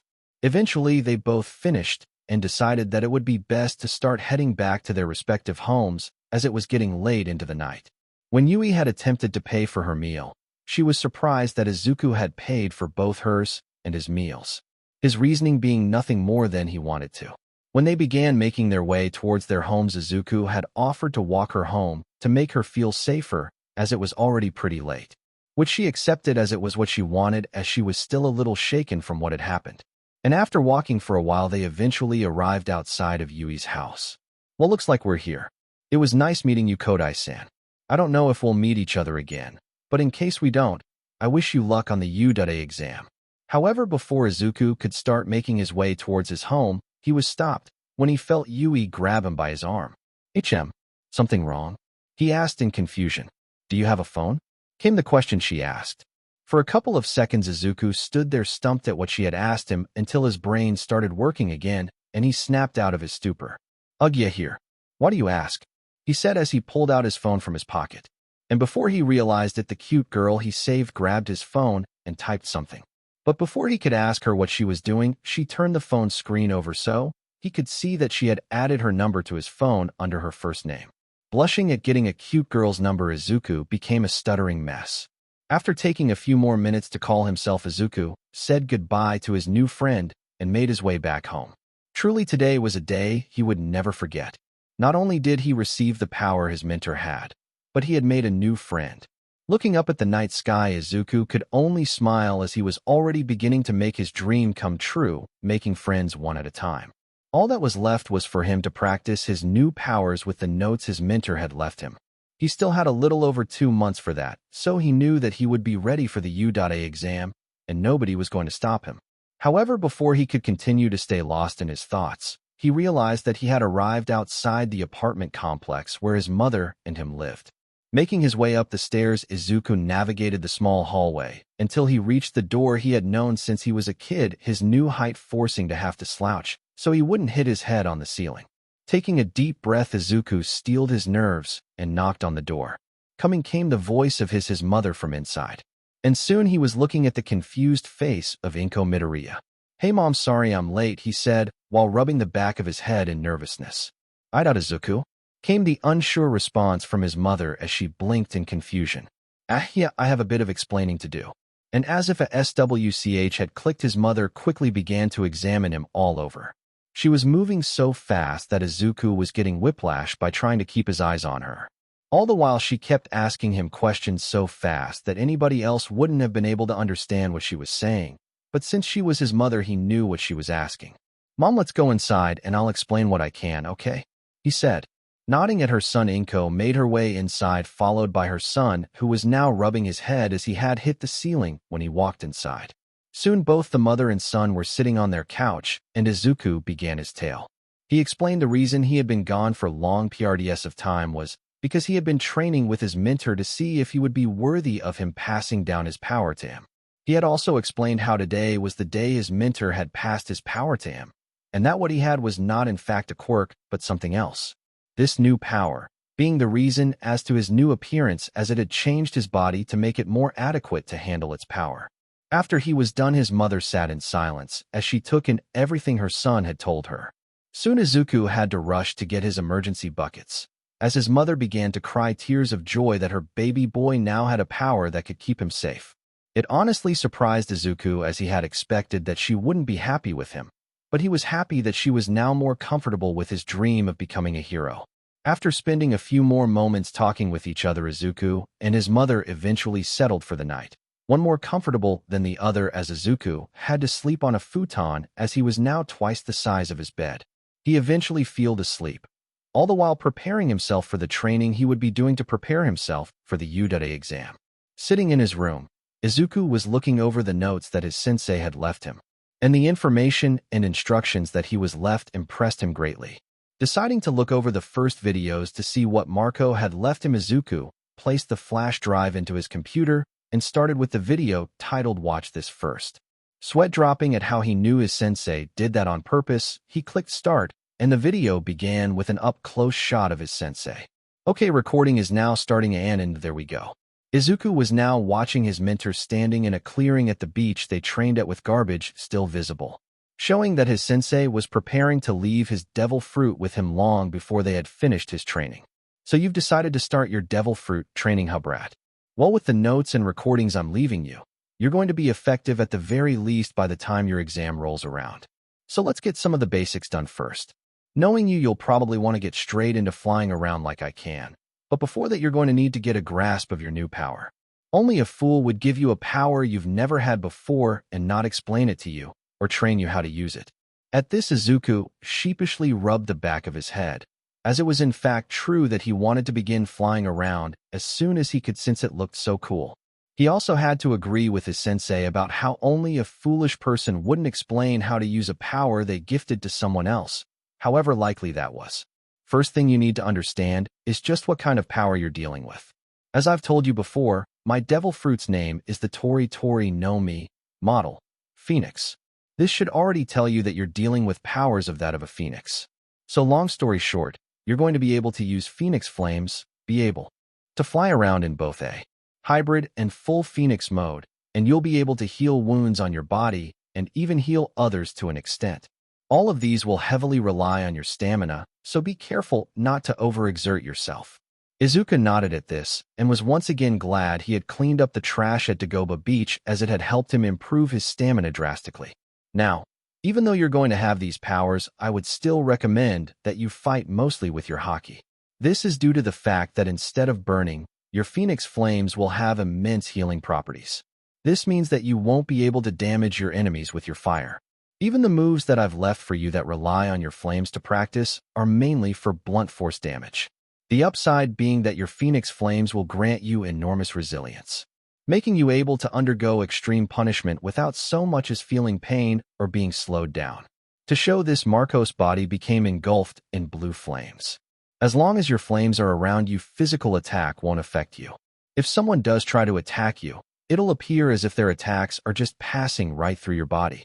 Turning off his flames, Marco then did something that shocked Izuku. With one quick motion, his sensei in the video stabbed a sharp rock into his left hand. Izuku could easily see how the rock had penetrated his skin, and soon blood was coming out of the wound.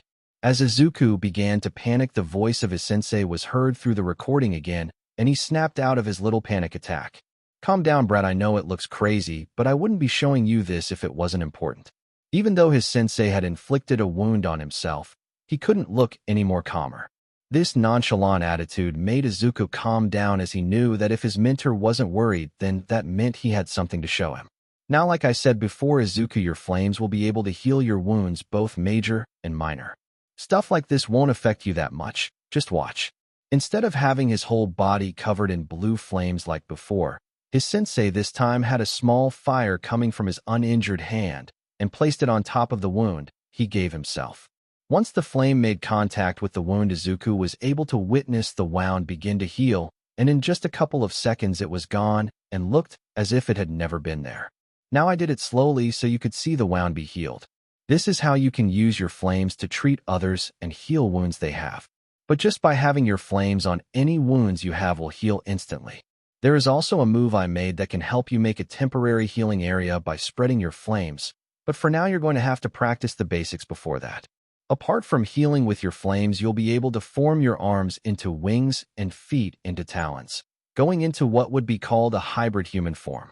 And you can even go into a full phoenix mode. Both of these will have their advantages and disadvantages, so be mindful when in battle. But one good thing about both forms is that both your phoenix form and hybrid human form will also allow physical attacks phase right through you as long as you keep your flames on. And with enough practice, you'll be able to fly around in great speeds. For a moment, the Marco in the recording stopped his talking and stared off into space, lost in what Izuku could only believe was an old memory of his sensei. But soon his mentor snapped out of whatever he was thinking about and addressed the camera once again.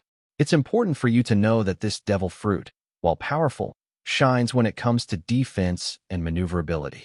But you can think about that later. Right now I'm going to have you practice drawing out your power. So to see that, go ahead and play the next video saved so you can see what I want you to do.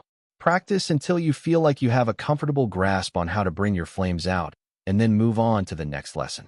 And remember, brat, just because you have more power doesn't mean you can just jump into danger without a plan and expect to come out unharmed. Before the video ended and Izuku could start the next one, his sensei left him with one final message. And I know you don't need it, but good luck, Izuku. Hearing that brought a smile to Izuku's face. Even though his mentor may be gone from this world, he was still helping him, and Izuku would make sure not to let his mentor down. With a look of pure determination plastered on his face, Izuku set himself ready to begin his training in learning how to use and master his devil fruit powers. Dagobah Beach 4 weeks later. Standing in the beach he cleaned up stood a shirtless Izuku, breathing, as it had to be the 100th time he would be practicing his technique. Standing at the sidelines was his friend Yui, who had decided to come and join him in physical training after she had asked him for help. Okay, one more time, Greenbird. As Izuku outstretched his index and middle fingers, he began to make a dense, flaming swirl of phoenix feathers in front of him. He then began to remotely shape it into a large fireball that he launched straight at the ocean. As the green fireball gathered speed, its shape soon changed and formed into that of a flying bird sailing straight at the spot Izuku had launched it at. Soon the flaming bird made contact with the water, and a large amount of sea water was launched into the air. As the water came crashing back down, steam from the evaporating water became visible. With this, Izuku fell to his knees, breathing heavily, but with a large smile on his face. He was able to produce was his version of his mentor's bluebird attack, his own coming out as green instead of his sensei's blue, and he could confidently say that he had mastered this move. Soon he felt something on top of his head, and when he turned to see what it was, he saw the face of his friend Yui, using a towel to wipe off the sweat from his head. He gave his friend a soft smile and thanked her. Taking a few minutes to rest, he began to think on just how much the two of them had changed in such a short period of time. Ever since they met on the night when he saved her and stayed to comfort her. Both Izuku and Yui had met up plenty of times, most of which they used to help each other study for the written portion of UA's entrance exam. Sometimes they would even go to each other's houses to study, which unfortunately brought both young adults embarrassment, as their mothers would always make fun of them for bringing their boyfriend/girlfriend over. And although Izuku was embarrassed about that, he was also quite happy to learn that his mother began to go out and spend some girl time with Yui's mother when she could. The smile she would come home would always leave him feeling happy, as he knew that she had lost most of her former acquaintances she called friends because of his quirkless status. So seeing her go out and have fun was a happy sight to behold. Izuku had also been in contact with his other friend Mei, but since her exam for UA's support department was both coming up sooner than his and would be lasting longer, as applicants would have to make a variety of different support inventions, he had been unable to hang out with her in person and hadn't had the chance to introduce Mei to Yui. The funny thing was that Yui had also told him about her best friend who she couldn't introduce him to, as she was also training nonstop for UA's entrance exam and didn't have enough time to hang out with her. Eventually, on one of the days the two were studying together, she had asked him to help her with some physical training, and the two would make time to come out to the now clean Dagobah Beach. It was also during one of the days they had studied at Yui's home where she had seen Izuku's flames for the first time, and a change in their behavior towards one another started. Flashback. Sitting inside a rather spacious room sat Izuku and Yui, both hard at work studying as much as they could. Tonight was a rather nice breath of fresh air as Yui's parents had stepped out and wouldn't be around, which brought relief to both young adults for different reasons. To Yui, it allowed her not to be bombarded with embarrassing remarks from her mother, while Izuku was glad as he wouldn't have to deal with Yui's father constantly threatening to harm him if he hurt his baby girl. And even though Izuku was taller and more muscular than the older man, even he couldn't withstand the aura of a protective father.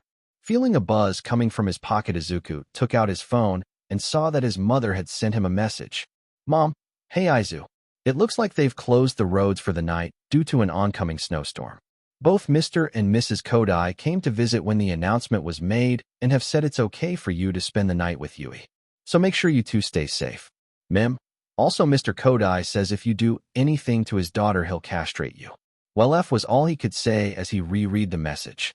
Seeing her companion's unusual behavior and pale face, Yui moved to sit next to him and also read the message his mother had sent him and could only agree with him. "I guess I'll be staying the night. Is that okay? 'Cause if it's not, I can," he began to stutter, but was quickly quieted when Yui put a finger to his lips. "It's fine," came her usual stoic response. However, if you looked closely, you'd be able to see the slightest hint of pink on her face. No doubt the notion of her and Izuku spending the night together left her feeling a bit embarrassed. Giving his friend a bright smile, the two of them sat in comfortable silence. That moment, however, was ruined as a stomach rumbling was heard.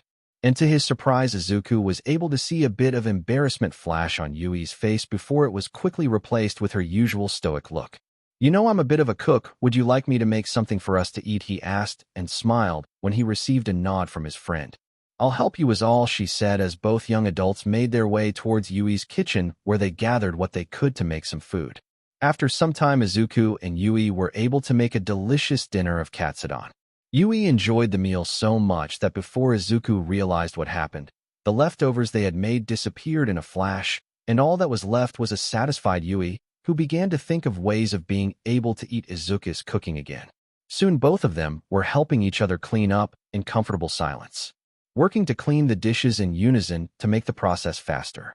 But unfortunately, their moment of peace was once again interrupted, not by any rumbling stomachs this time, but with the loud sound of the power in the entire house turning off, leaving the two of them sitting around in the dark.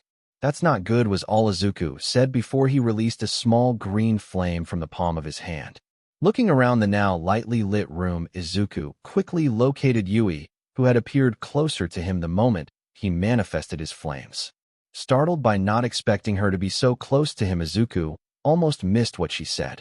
"So pretty," was what he heard her say as she looked at the green flames in his hand. Regaining himself, Izuku decided to ask what they should do. "So Kodai-san, you wouldn't happen to have any backup generators sitting around, would you?" And the look of "are you serious" that he could see in her eyes told him all he needed to know. Sighing to himself, he was about to continue looking around when suddenly the air temperature dropped and both of them found themselves shivering by the sudden coldness. "SHD. Quick, we need to do something to keep warm," said Izuku as he began frantically looking around for anything they could use to stay warm. Feeling a tug on his arm, Izuku refocused his attention on Yui, who began lightly pulling him to what appeared to be a nearby closet. Following his companion, Izuku was soon led to said closet that was located in a hallway that separated the kitchen and living room. Once it was opened, it revealed a giant stack of blankets. "Will this do?" said Yui as she looked up at Izuku to hear what he thought. "It should. Now all we need is to pick a room to barricade ourselves in to stay warm." "By any chance do you know which room is the most insulated?" came his response. "My room's the most insulated," was Yui's response, although a small tint of red was on her face, which thankfully Izuku couldn't see in the lightly dimmed hallway. Nodding to her, Izuku was about to grab as much blankets as he could and begin to make his way towards her room, when Yui put a hand on the giant stack of blankets, and before his very eyes the stack began to shrink until it was small enough to where Yui was able to put the stack of blankets in her pocket and began to make her way towards her room. She only stopped when she didn't hear Izuku following her. Wanting to see what was the holdup, she turned around, and what she saw almost made a grin spread on her face. Standing in the same spot she last saw him in was a gaping Izuku as he looked back and forth at where the pile of blankets was and back to her. "Well, what are you waiting for?" came Yui's response, although a hint of teasing was clear in her voice. Snapping out of his stupor, Izuku followed behind Yui, lighting the way with his flames as to not have either of them trip or collide with the wall, only saying how he forgot she could do that as they made their way through the house. After a few minutes, both of them had made it to her room and were soon able to completely barricade themselves with all the blankets. And although it did help them find some warmth during this snowstorm, Izuku could still see Yui slightly shaking from the freezing temperatures. He wasn't as cold as he had always had, an easier time dealing with cold temperatures, and his devil fruit helped provide extra warmth to him. But seeing his friend shivering just didn't sit right with him. In an act that he would still later claim he had no idea why he did it, and surprised that Yui didn't kick his butt for, Izuku made his way towards where Yui was sitting and in one quick motion brought her into an embrace with her back against his chest, letting out an uncharacteristic but cute eep. Yui was about to ask him what he was doing when all of a sudden she felt herself becoming warmer. Soon a lightly pulsing green color began to appear, and both her and Izuku were surrounded by small green flames that appeared in the shape of feathers. This absolutely surprised Yui, as she had expected his flames to feel painful. But instead his flames were different. Izuku's flames felt warm, but they also felt tamed and comforting. This left Yui feeling as if she was being embraced by a candle's flame. And ever so slowly she began to lean into Izuku, wanting to feel the warmth that he provided even more, completely ignoring how intimate the two of them were acting. Even Izuku began to lightly tighten his embrace on her, becoming lost in the warmth her body was giving off. "Thank you," came Yui's soft voice as she was enjoying Izuku's warmth. "No problem, Kodai-san," was Izuku's response that left the two to become embraced in the same comforting silence. "Hey," once again came Yui's soft voice that snapped Izuku back into the real world. "Yeah," he responded while turning his head down to see those cerulean eyes that captivated him whenever he looked at them.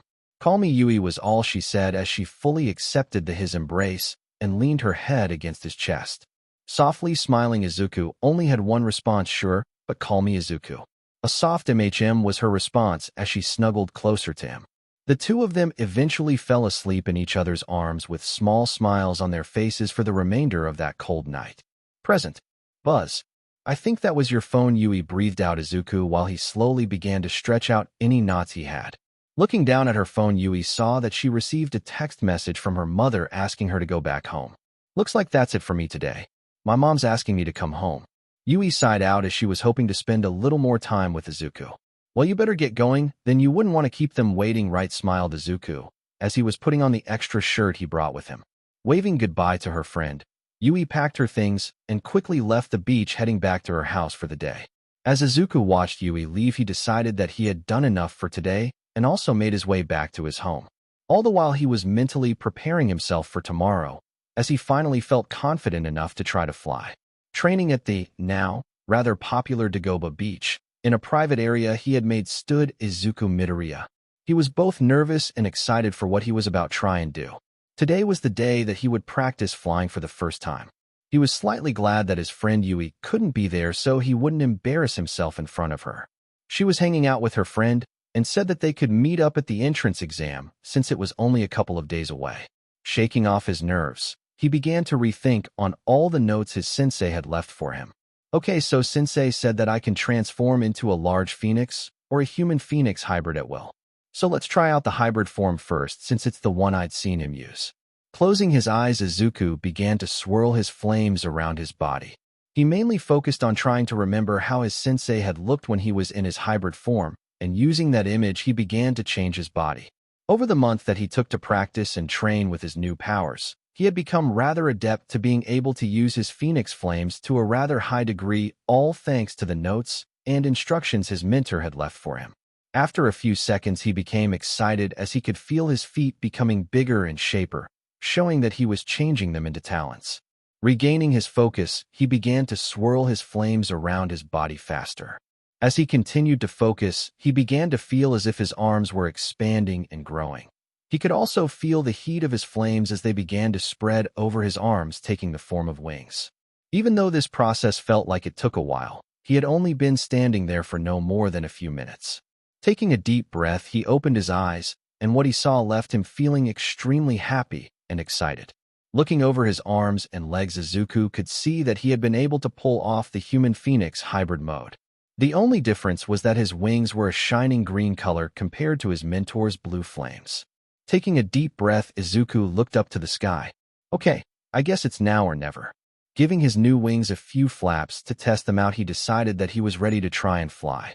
Crouching down, Izuku extended both his wings into the air, and with one quick motion brought both of them down, and succeeded in launching himself into the air, not noticing that he had created a small crater where he was once standing. While in the air, he looked over to the ocean's horizon and became mesmerized at what he saw. He could clearly see the color of the sun reflecting off the blue waves, which combined with his high viewpoint left him amazed at how appealing it looked. He was so mesmerized that he didn't even notice that someone was watching him fly in the air with a surprised and shocked look on their face. Before he could continue to admire the scenery, he suddenly felt gravity taking hold of him, and Izuku began to descend from the sky at a rapid pace. Regaining himself, Izuku began to flap his arms up and down, and he soon found himself rising back up into the air. I think I'm getting the hang of this, he laughed out as he began to soar in the air. For the next few minutes, Izuku was traveling at fast speeds in the sky, and he was loving every second of it. From the wind blowing in his hair, to the rushing sounds he would make whenever he changed directions. Everything about flying left Izuku feeling exhilarated.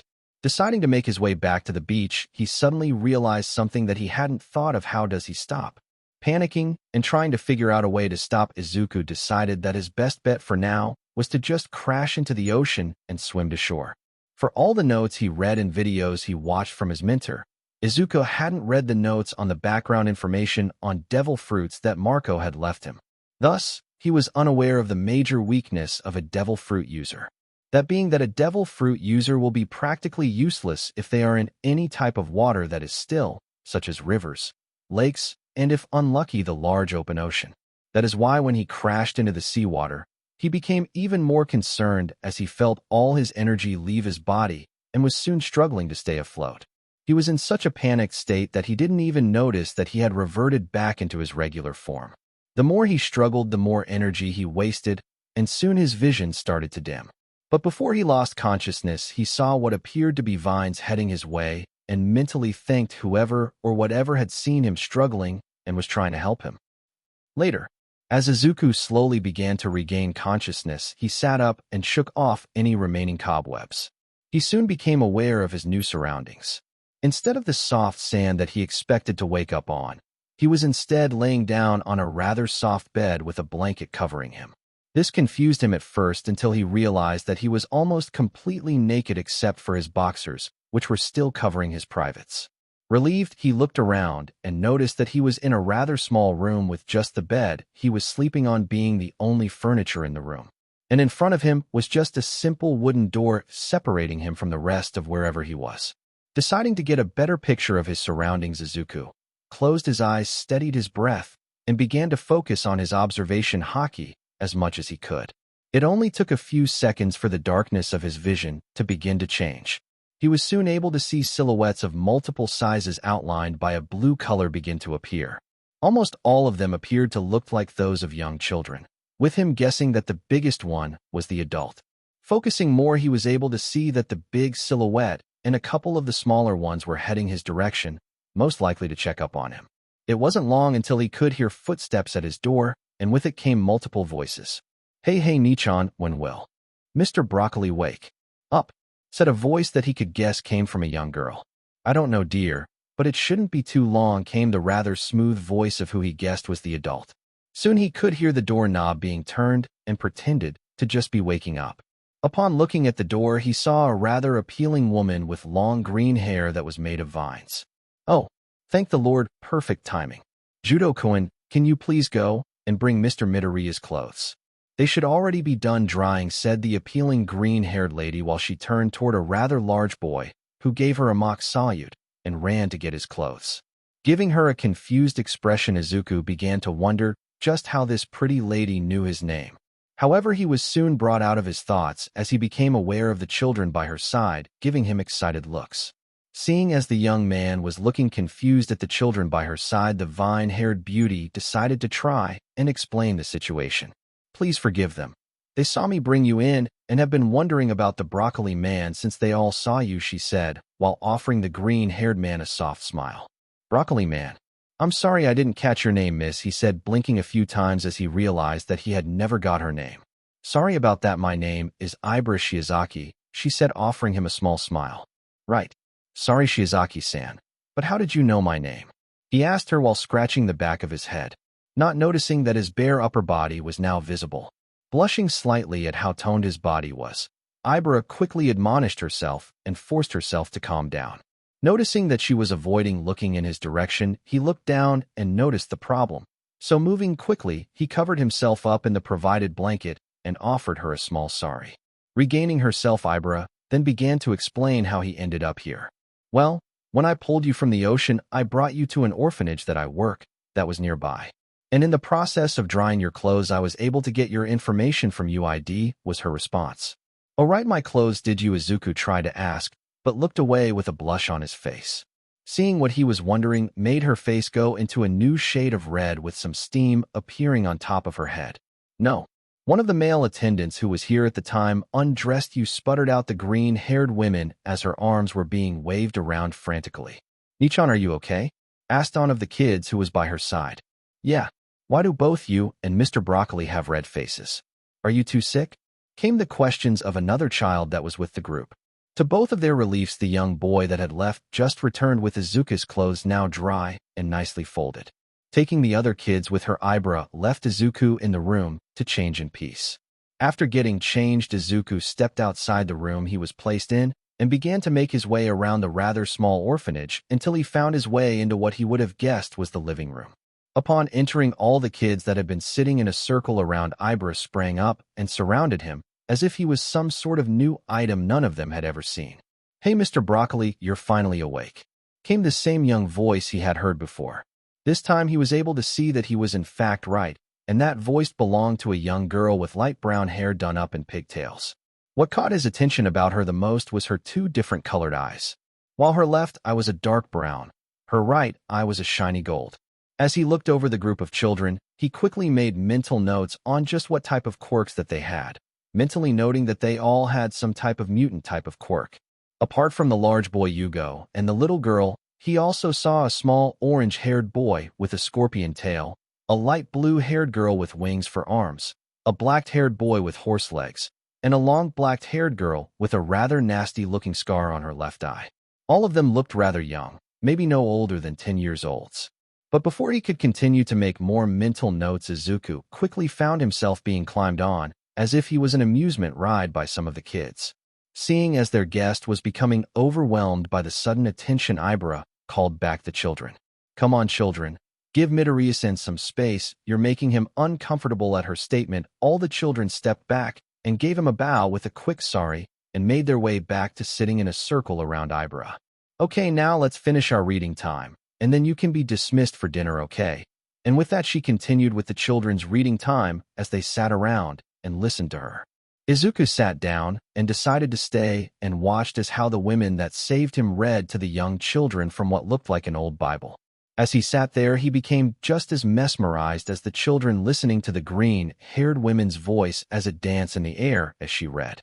The more she read, the more he became entranced with her voice. So entranced was he that it wasn't until the sound of growling stomachs that came from some of the children that he snapped out of whatever trance he found himself in. I believe this is a good place to stop for now. Let's make our way to. Before she could finish, a nearby phone began to ring, interrupting her. One moment, children. With that said, she picked up the phone, and even though Izuku couldn't hear what was being said, the sour face that Ibara made was more than enough evidence that it wasn't good. Okay, yes, don't worry, I'll figure something out. No, it's okay. Thank you for letting me know, okay. With a sigh, she put the phone down and with a forced smile addressed the children in the room. Unfortunately, it appears that an accident happened in the kitchen, and we won't be able to go there to eat tonight. I'm sorry, children, but I'll think of something, she said while trying not to tear up at the sad faces of the now downcast children.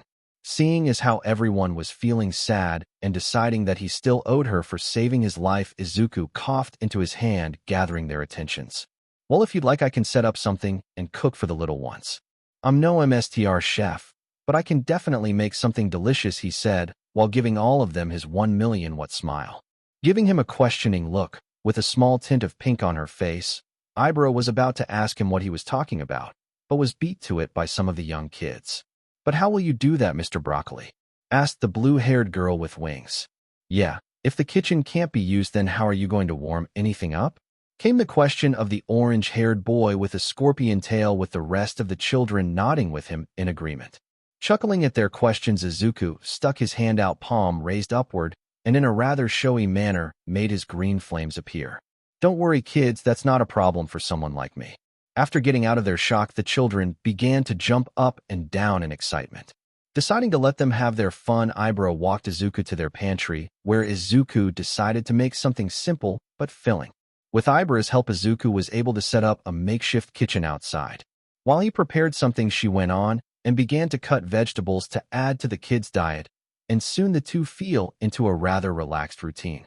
Unbeknownst to the two of them, the kids were peeking at the two of them from around a corner. "Wow, Nichan is really friendly with Mr. Broccoli," came the voice of the long, black-haired girl with a scar on her eye. "Yet, do you think she likes him?" came the question from the black-haired boy with horse legs. "Do you mean like asked the large boy Yugo. "If they get married, would that make them our papa and mama?" came the innocent question from the brown and golden-eyed girl. Before the children to continue to ask questions, a wonderful smell caught their attention, and soon they saw how Izuku and Ibra had started frying up some of the food they brought out.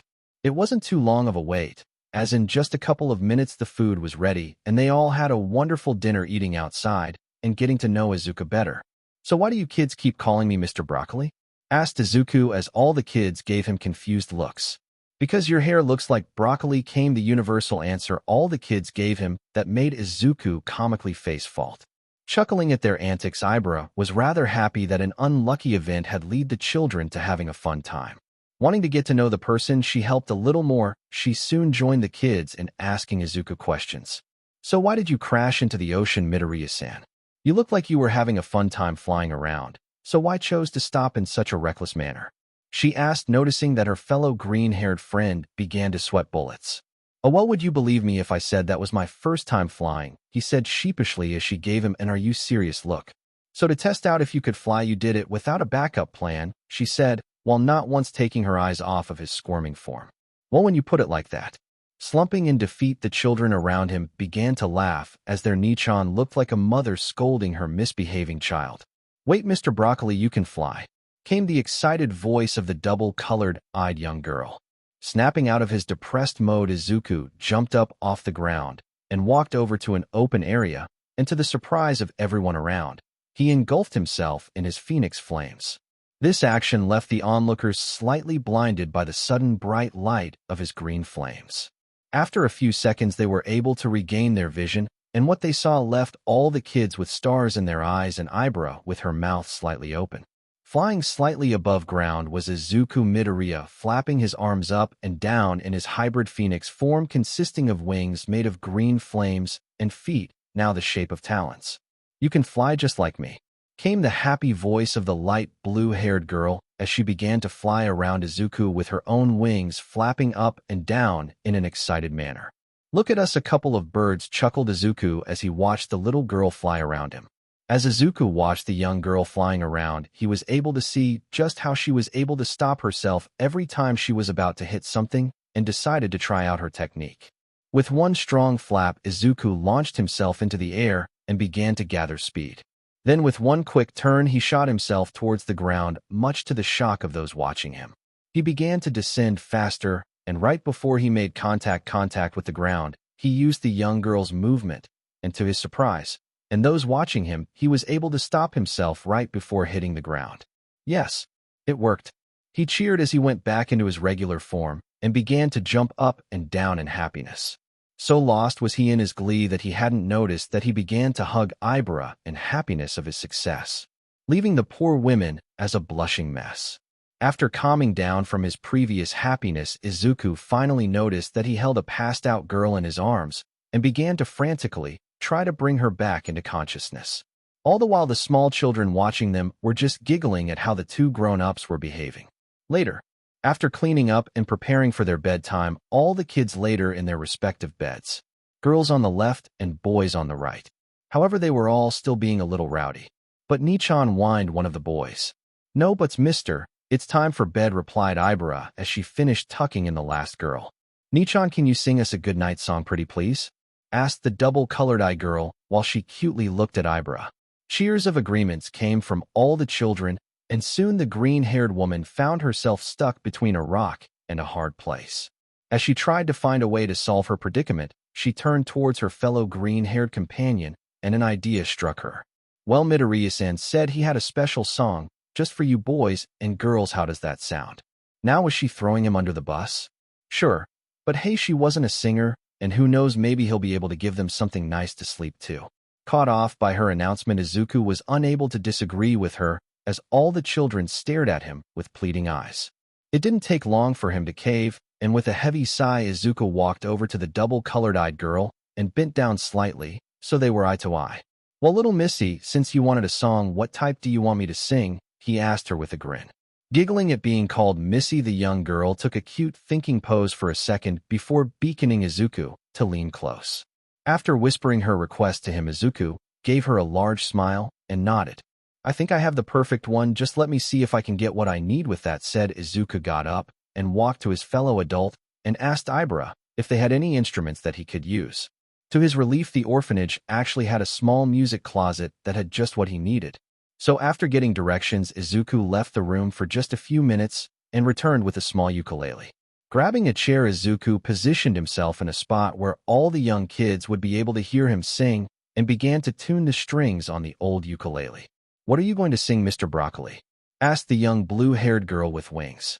Well, young ones, in life you'll often find yourselves being challenged, and sometimes you're going to feel like giving up. At this, Izuku could see that some of the kids became sad and continued with his explanation. But as long as you have love in your heart, you can overcome almost anything that comes at you. This song is a little story about how someone's love was able to give them hope for their dream to come true. With one final check of the strings, Izuku took a deep breath and began. Ukulele playing. Izuku. A long time ago, there was a volcano, living all alone in the middle of the sea. He sat high above his bay watching all the couples play, and wishing that he had someone too. At this, all the listeners became excited to hear where this tale and song was going to go. And from his lava came this song of hope that he sang out loud every day for years and years. I have a dream I hope will come true. That you're here with me, and I am here with you. I wish that the earth, sea, and the sky up above will send me someone to lava. Some of the children giggled at how Izuku was playing on the word love, but was using lava instead for the volcano. Even Ibara was lightly chuckling as well. Ukulele continues. Izuku. Years of singing all alone turned his lava into stone, until he was on the brink of extinction. Here some of the children clutched their blankets in fear that something bad was going to happen. But little did he know that living in the sea below, another volcano was listening to his song. And just like that, everyone listening soon became interested in just who this unknown person was. Every day, she heard his tune, her lava grew and grew, because she believed his song was meant for her. Now she was so ready to meet him above the sea, as he sang his song of hope for the last time. At this, the kids and Ibara became sad, thinking that the volcano wasn't going to be able to meet the other volcano and live happily. I have a dream I hope it will come true. That you're here with me, and I am here with you. I wish that the earth, sea, and the sky up above will send me someone to lava. Ukulele stops. At his sudden silence of singing, the children were about to ask him to continue to play, until they heard him take a deep breath, and he soon continued. Ukulele continues. Izuku. Rising from the sea below stood a lovely volcano, looking all around, but she could not see him. He tried to sing to let her know that she was not there alone. But with no lava, his song was all gone. He filled the sea with his tears and watched his dreams disappear. At this, some of the kids had tears in their eyes, believing that the volcano wasn't going to be able to meet his love. But before any of them could start crying, they continued to listen to him sing, as she remembered what his song meant to her. At this, Izuku looked at Ibara and with his head motioned for her to continue the song. And although hesitant that she wouldn't be a good singer, the reassuring smile that he gave her washed all doubt that she had, and taking a deep sigh, she began to sing. Ibara. I have a dream I hope will come true. That you're here with me, and I am here with you. I wish that the earth, sea, and the sky up above Well, send me someone to lava. Hearing their caretaker and Nichan sing brought the young children out of their sad moods, and soon they were all smiling at how appealing her voice sounded to their ears. Ukulele stops. Looking over at his companion Izuku, gave her his million-watt smile that left a noticeable pink blush appear on her face before turning back to the children who were noticeably sleepier. Ukulele continues. Izuku. Oh, they were so happy to finally meet above the sea. Altogether, now their lava grew and grew. No longer are they all alone with Aloha as their new home. It was at this point that all the children's eyes began to close as the happy ending was allowing them to fall asleep. And when you go and visit them, this is what they sing. Giving each other understanding looks, both Izuku and Ibara continued the song. Izuku/Ibara. I have a dream I hope will come true. Ibara. That you will grow old with me. Although slightly shocked by her taking the lead, he just rolled with it and continued with his part. Izuku. And I will grow old with you. Izuku/Ibara. We thank the earth, sea, and the sky we thank too. I love you. I love you. I love you. As Izuku stopped playing, all that could be heard were the soft sounds of the children breathing as they had fallen asleep.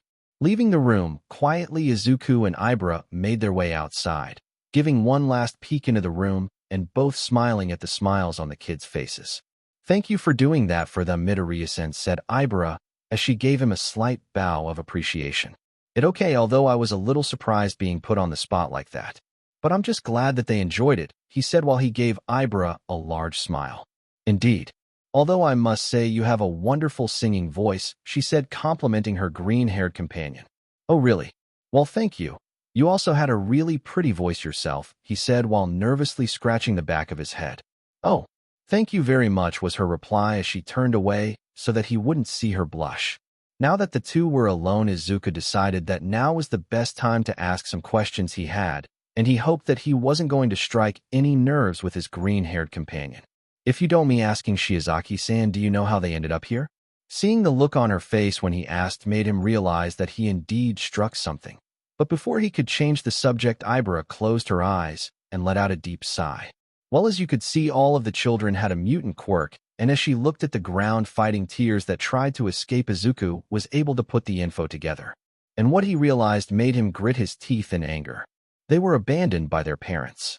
The slight nod that she gave him just made the anger he felt skyrocket, and he unconsciously began to release pulses of his Conqueror's Haki.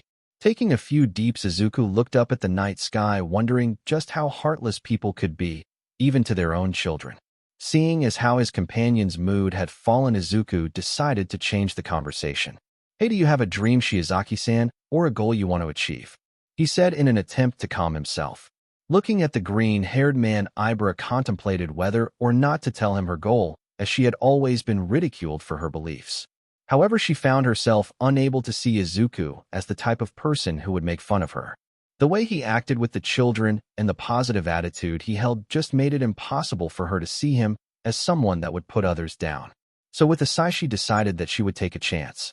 My dream is to spread the good word of the Lord to as many people as I can. It was said in the Bible that he helped those less fortunate than him, and I want to be able to follow in his teachings. It's because of that I want to be a hero, so that I can reach as many people as possible while being able to save those that have lost hope, she said, as she gazed up at the starry night, too scared to look at Izuku in fear of him ridiculing her dream. Hearing her dream, Izuku could only smile. She was just like him, wanting to be able to help those in need. He wasn't bothered by her religion at all. In fact, he was once again inspired in finding someone else that had such determined goals to do good, and he would never judge others for what they believed in. That's an amazing dream to strive for, Shiozaki-san. Not a lot of people are able or willing to put their beliefs into practice. I can already see that you'll reach it in no time, he said with nothing but happiness in his voice. This caught Ibara off guard, as she still had some part of her that expected him to be like others and ridicule her dream. Him not doing that just solidified her belief that he was an honest and kind man, something that even she as a follower of God found hard to find in people nowadays. Unbeknownst to his companion's thoughts, Izuku was thinking back on the conversation of his dream that he had with Marco all those months ago. Sure, he always wanted to be a hero to help those that needed help, as he knew how that felt like to be the victim. He was always looked down on for not having a quirk and treated less than dirt. But he was somehow comfortable enough to admit that deep down his dream of being a hero was overshadowed by him wanting to have people around him that he could truly call friends and family. He had always believed that if he was born with a quirk, then maybe he wouldn't have had such a negative experience growing up. Maybe his old friend might have stuck with him, and maybe he could stick to his original dream.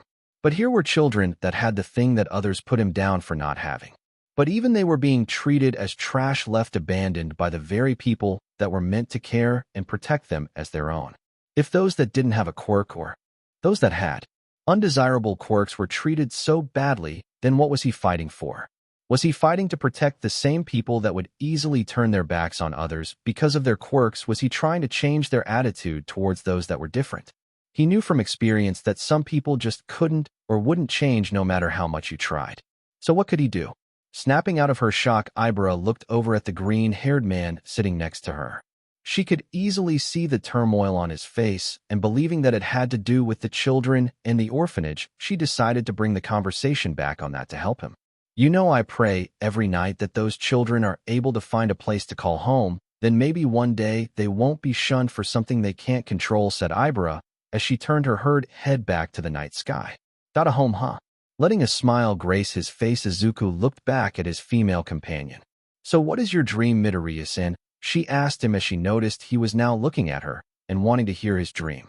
Staring at her for a couple of seconds, not knowing what to say, Izuku decided that he wouldn't think and just let his heart speak. You know, for the longest time, I always wanted to be a hero, being able to save everyone with a smile on my face. A sad smile was soon placed on his face as he was talking, but that went unnoticed by Ibra as her gaze was stuck on his eyes.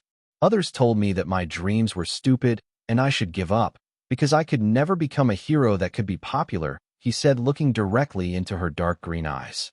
As she looked him in his eyes, she could see a multitude of things, hate and loneliness clearly being visible, but were being overshadowed by the bright fire that she could see. So lost was she that she had almost missed what he said next. To me, being a hero was never about being popular. To me, being a hero always meant putting others before yourself and helping others. And because of that, I was thrown into a world of hurt by the same people that I wanted to help, he said as his eyes slightly lowered. Memories of students he protected from Bakugo and his lackeys flashed in his mind. After he took the beatings from Bakugo and other bullies, he would always be heartbroken as the next time he saw the students he protected would join in bullying him when they had discovered he was quirkless. It wasn't until I found someone that believed in me that I finally began to understand that sometimes it's okay to be selfish and want something for yourself. He soon returned his gaze on her and stood up from the spot that he was sitting on. He soon walked close to her and gave her a heartwarming smile. And what I selfishly want is to build a place where it won't matter who you are or what quirk you're born with. I want to build a place where everyone can see each other as family. He then held his hand out to the vine-haired woman and a determined look. I'll build a home for those kids and others who are thrown away. I'll build a place that they can call home, a place where they can always smile and be full of hope. Hearing the determination in his voice made her believe that maybe, just maybe, he was what her prayers were asking for. With that thought going through her mind, she made her decision. Well, I can't let you do all the heavy lifting now, can I? She said as she accepted his hand and lifted herself up. As the two of them looked at each other, they each gave one another smiles of confirmation.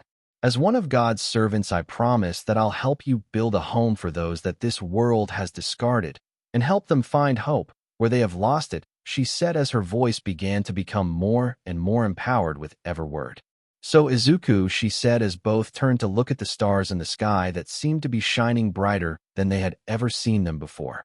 Let's make them a home that will leave them where their smiles will never waver, she said as she closed her eyes and took in the night's cold breeze. I look forward to working alongside you, Ibra, said Izuku, as he continued staring at the night sky. With that said, the two remained there enjoying the silence until the both of them had to leave to their respective homes, now with a clear goal set in their minds. Nobody's POV. Standing at the entrance of the apartment his mother and him lived at, Izuku Midoriya was putting on his shoes ready for today's upcoming challenge. Today was the day that UA was holding their entrance exams for both the general course classes and of course the wildly sought-after hero course classes. Today's the day. Looking down, he clenched his hand. He was determined to do his absolute best, not only to make his mentor proud, but to also show the hard work of his training. As he was about to leave, he noticed the silhouette of his mother appear. Turning around, he was able to see that his mom was standing in the living room watching him with a smile on her face. "Hey mom, what's up?" he asked while tilting his head to the side. "Oh, nothing. I just wanted to wish you luck on your exams today, and I wanted to say how proud of you I am," she said, but was soon having a little trouble as tears began to swell up in her eyes. Smiling at his mom, Izuku walked over and embraced her, making sure to put all the love he could into that hug. "Thanks, Mom." After a few minutes of mother and son hugging, Izuku said goodbye and made his way towards Yui. It didn't take long, maybe 20 minutes at most, but Izuku soon found himself standing outside the large gates of Yui. He was so mesmerized at standing outside of Japan's #1 hero school that he was caught slightly off guard when his eyes released a slight tinge of red. Turning his head, his gaze turned towards a specific direction and soon saw a rather small woman trip on a loose brick and was about to fall to the ground. Perspective. "This is going to be so embarrassing," was the only thought going through the unknown girl's head as she closed her eyes, waiting for the pain of hitting the ground to come. However, instead of pain, she felt herself being lifted above the ground. Opening her eyes, she saw that that ground was further away than it was originally, and something strong was holding her. Confused, she looked up, and what she saw made her face turn completely red. Staring back at the girl was the smiling face of a handsome man with dark green hair and diamond-shaped freckles on his cheeks. "Sorry for the surprise. Are you okay, miss?" asked the green-haired man with the same smile on his face. "Ugh, yes, I'm okay. Can you please let me down?" she said, slightly scared that he wouldn't be able to understand her because of her stutter. Nodding at her, the green-haired man gently placed the girl on her feet, making sure to not drop her. "Once again, sorry for suddenly grabbing you like that. I saw that you were about to fall, and my body just jumped into action," he said, sheepishly rubbing the back of his head. "It's okay, I was just a little surprised," she said while offering a small bow of gratitude. "So are you also here for the exams, miss?" he trailed off, trying to get her name. "Oh yes. And I'm Kinoko Komori. Nice to meet you, Mr. the now identified girl said as she arched her head to look up towards the tall man. "Izuku Midoriya. It's nice to meet you, Kinoko-san," he said while offering the smaller woman his hand to shake. "Nice to meet you to Shroom," she said, grabbing his hand and offering a light shake. Izuku's POV. Looking down at the young lady he helped, Izuku was able to quickly identify her. Characteristics. She was a rather short girl standing at what he guessed was maybe 5 feet 3,160.02 inches cm and had a rather thin build. She has honey brown hair, curved inwards in a mushroom-shaped bob cut that reaches just below her narrow shoulders. She has a long fringe that completely covers her eyes, hiding most of her face, but the one visible eye he could see piqued his interest as it had a rather unique crossed-eyed pupil that looked like that of a mushroom. However, his observations were brought to a halt when UA speakers announced that all participating applicants make their way towards the testing sites. "Well, we better make our way towards the exam. Good luck on yours, Midoriya-san Shroom," she said, giving Izuku a quick bow and speeding towards one of the available testing sites. Standing in the same spot, only one thought went through Izuku's mind as he watched the brown-haired girl speed away. She was pretty cute. Blushing at his own thoughts, Izuku quickly shook himself off and made his way towards the nearest testing site. As he made his way over, he couldn't help but become excited for what was to come, and he couldn't wait to compare experiences with Yui. Both had agreed to meet up after the exams to hang out for a bit, and Yui even told him her friend might join them as well, which wasn't a problem for Izuku. Stepping inside a test site, Izuku made his way towards an empty seat and waited while more participants began filling into the room. It wasn't long until the room was full of hopeful individuals, all with the goal of making it into UA's general and hero courses. As he looked over his fellow participants, Izuku noticed the two people sitting on either side of him. On his left sat a rather unique woman that had pink skin and 2 horns sticking out from her head. She had a huge grin on her face, clearly excited, but Izuku was able to see hints of nervousness and slight fear in her body posture. UA's entrance exam was a bit nerve-wracking, so it wasn't surprising to him that people would be anxious. Glancing to his right, he was able to see sat a rather appealing lady with long orange hair tied up into a ponytail. She was sitting with her eyes closed, but based off the deep breaths she was taking, Izuku assumed that she was using some type of breathing exercise to calm her nerves. "Oh man, I'm so excited. But I hope the written exam isn't too difficult. Looking over to the pink-skinned women, he could clearly see that she was looking more panicked as she was whispering to herself. Seeing as they still had time till the written exams were to begin, Izuku decided to help out his fellow participant. Don't worry too much about it. Just make sure to do the best you can, he said to her as he offered her a calming smile. Oh, I'm sorry, I didn't think I said that out loud, she said while rubbing the back of her head. But thanks, that helped me calm down a little. No problem. The name's Izuku Midoriya, miss, he asked, sticking his hand out for a handshake. I'm Mina Ashido, she said, accepting his handshake. Oh wow, his hands are huge, she thought, as the size difference in their hands was quite noticeable. While the two of them were talking, they didn't notice that the orange-haired beauty had been listening to their exchange and was rather surprised that another participant had so readily helped out another competitor. But before she could go back to her breathing exercises, she noticed that the green-haired guy had stopped talking to the other lady and was actually now looking at her. Oh, I'm sorry for eavesdropping, she said, trying to apologize for listening in on their conversation. It's cool, we're all here for the same thing. There's nothing wrong in getting to know your fellow participants, said Izuku. It's nice to meet you, I'm Izuku Midoriya, miss, he said, once again reaching out his hand towards her. Itsuka Kendo. Nice to meet you, Midoriya-san, she said, reciprocating his handshake. However, as both of their hands touched, a sudden wave of electricity shot through their bodies, sending shivers down their spines. Both of them pulled their hands away from one another and stared in shock at what had just happened. What was that? They both thought as the weird feeling left their bodies. Before they could try to figure out what had just happened, the exam door was flung open and a person walked in. He was a tall, slim man with long blonde hair, which was spiked upwards in a large tuft behind his head, and a small brown mustache. He was wearing a black jacket with a very tall collar, upturned and complete with studs, and matching black breeches and knee-high boots. He was sporting tin shoulder pads and had a red belt and elbow pads, all studded, and black fingerless gloves. To most, this looked like a random person who had a rocker taste when it came to style, but Izuku knew who this was, evident by him taking out a notebook from who knows where and began writing like a maniac. What's up, little listeners? It is I, the one, the only, present Mike, came the loud voice of the voice hero himself. Now I know y'all want to get these exams started, so let's get to it. YEA. As he finished, each participant was given a stack of papers. You all will have 1 hour to finish as much as you can. Don't worry if you aren't able to complete everything. You'll be graded on the questions you answered. So just make sure to do your best. With one final pose, the voice hero sat down and took out his phone while the participants began their written exams. As Izuku looked over some of the questions, he was slightly confused, as most of the questions didn't appear to be that difficult to answer. He really had to thank Yui after for the study sessions they had. Looking over to his pink-haired companion, he could clearly see that some color had drained from her face, so he decided to help calm her down one more time. Ashido-san, it's okay. Hearing the young man talk to her, Mina turned to face him. What do you mean it's okay? Look at all this, she whispered rapidly, while quickly moving her hands up and down in an exaggerated manner. Chuckling at her reaction, Izuku continued. Present Mike said you don't have to finish everything, just make sure to do your best on what you can answer.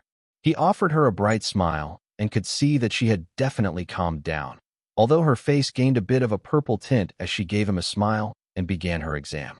1 hour later. All right, little listeners, that's time. Pencils down, came the loud voice of their examiner, Present Mike, as he stood up. Please leave your test at the front counter and make your ways towards the auditorium. From there, the physical examination will be explained. As Izuku got up to hand in his test, he looked over to his two companions. While Kendo was slightly rubbing her head, he could see that Ashido took it the worst, as he could see what he believed was her spirit trying to leave her body through her mouth. Truth be told, Izuku was kind of underwhelmed by the written exam. He had actually finished it at the half-hour mark, but decided to triple-check all his answers. He had so much time that he even decided to answer the extra credit questions that were said to be written by the principal himself. Well, I wish you both the best during the physical exam, he said, offering both Ashido and Kendo a smile. You as well, Midoriya-san, said Kendo as she got up and made her way towards the auditorium. Thanks, Midori, I'll make sure to give it my all, yelled the pink-skinned girl, leaving a cloud of dust as she ran towards the auditorium. Midori? He asked himself, unsure of what to think of the new nickname he had been given. Shaking himself, Izuku decided not to think about it for now and made his way to the auditorium. Once there, he was awed at just how large it truly was. It was so large it looked as if it could host the Hero Awards ceremony and still have room for more people. Looking around, Izuku saw how many participants had already taken their seats. He was about to choose a random seat when he heard a familiar voice. Izuku over here, turning his head, a smile came to his face as he saw Yui waving at him with an open seat right next to her. Making his way to her, Izuku slightly stopped when he spotted the same ash-blonde hair of Katsuki Bakugo. Looking over at his former friend, Izuku could see that nobody was sitting next to the blonde as he was giving everyone near him death glares, and if he didn't know any better, he would say he was foaming at the mouth. Shaking his head, Izuku continued to make his way towards his friend. "Hey there, Yui. I hope you didn't call me over here just to tell me this seat was taken," Izuku said, entering his playful demeanor he had with Yui. "No, I just wanted to make sure you wouldn't be too busy trying to figure out others' quirks that you'd forget to find a seat and be left standing," was her response. And even though she held her same stoic expression, Izuku could easily see the amusement in her eyes. "Ah, how you wound me with your words," he said while dramatically grabbing his chest and turning his head to the side. "Just sit down, you dork," was all Yui said while fighting the smile that wanted to show on her face. Grinning, Izuku did just that. "So how was the written exam for you, Yui?" he asked as they waited for the second part of the exam to begin. Taking a thinking position, she took a few seconds before responding. "It wasn't as difficult as I thought it'd be, but I did have to skip a couple of questions since I didn't understand them," she said while shrugging. "What about you?" "Honestly, I found it pretty easy. Even the extra credit questions that said the principal wrote himself didn't seem that difficult," was all he said, missing the "you got to be kidding me" look Yui was giving him. Before they could continue their conversation, the lights in the auditorium dimmed and a large screen became visible on the stage. "Oh yeah, welcome listeners to the second part of U.A's entrance exam."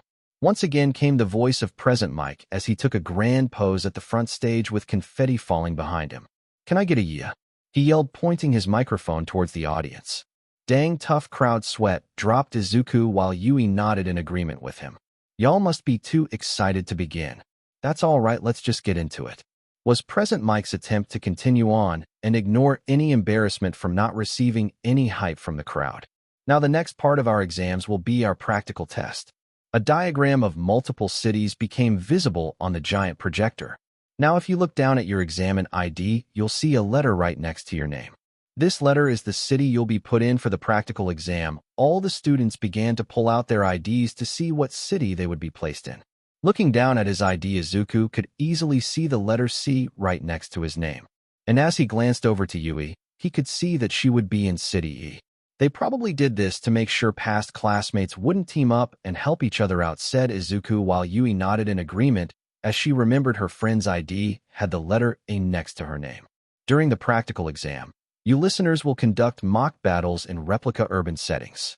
All of you will be given 10 minutes to use your quirks to immobilize robotic villains in order to score points. The more points one examinee earns, the higher their chance is to get accepted into UA. This time a screen of 4 different-looking robots with different point values became visible. You'll be able to gain points from 1, 2, and 3-pointer robots. But if you... Before Mike could continue, he was interrupted by a loud voice. "Excuse me. There seems to be an error," came a loud yelling voice of a participant. As Izuku looked to see where the yelling was coming from, he saw a man with short blue hair stand up. "There is no info on any 0-pointer in the information pamphlet we were given. If this is a mistake, then U.A should be ashamed of themselves for allowing such basic mistakes to go unnoticed," yelled the blue-haired man while he was robotically chopped his arm up and down.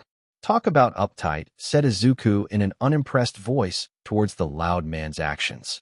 Yui said as she looked at the loud man that was yelling at Present Mike with her stoic face. "And you too.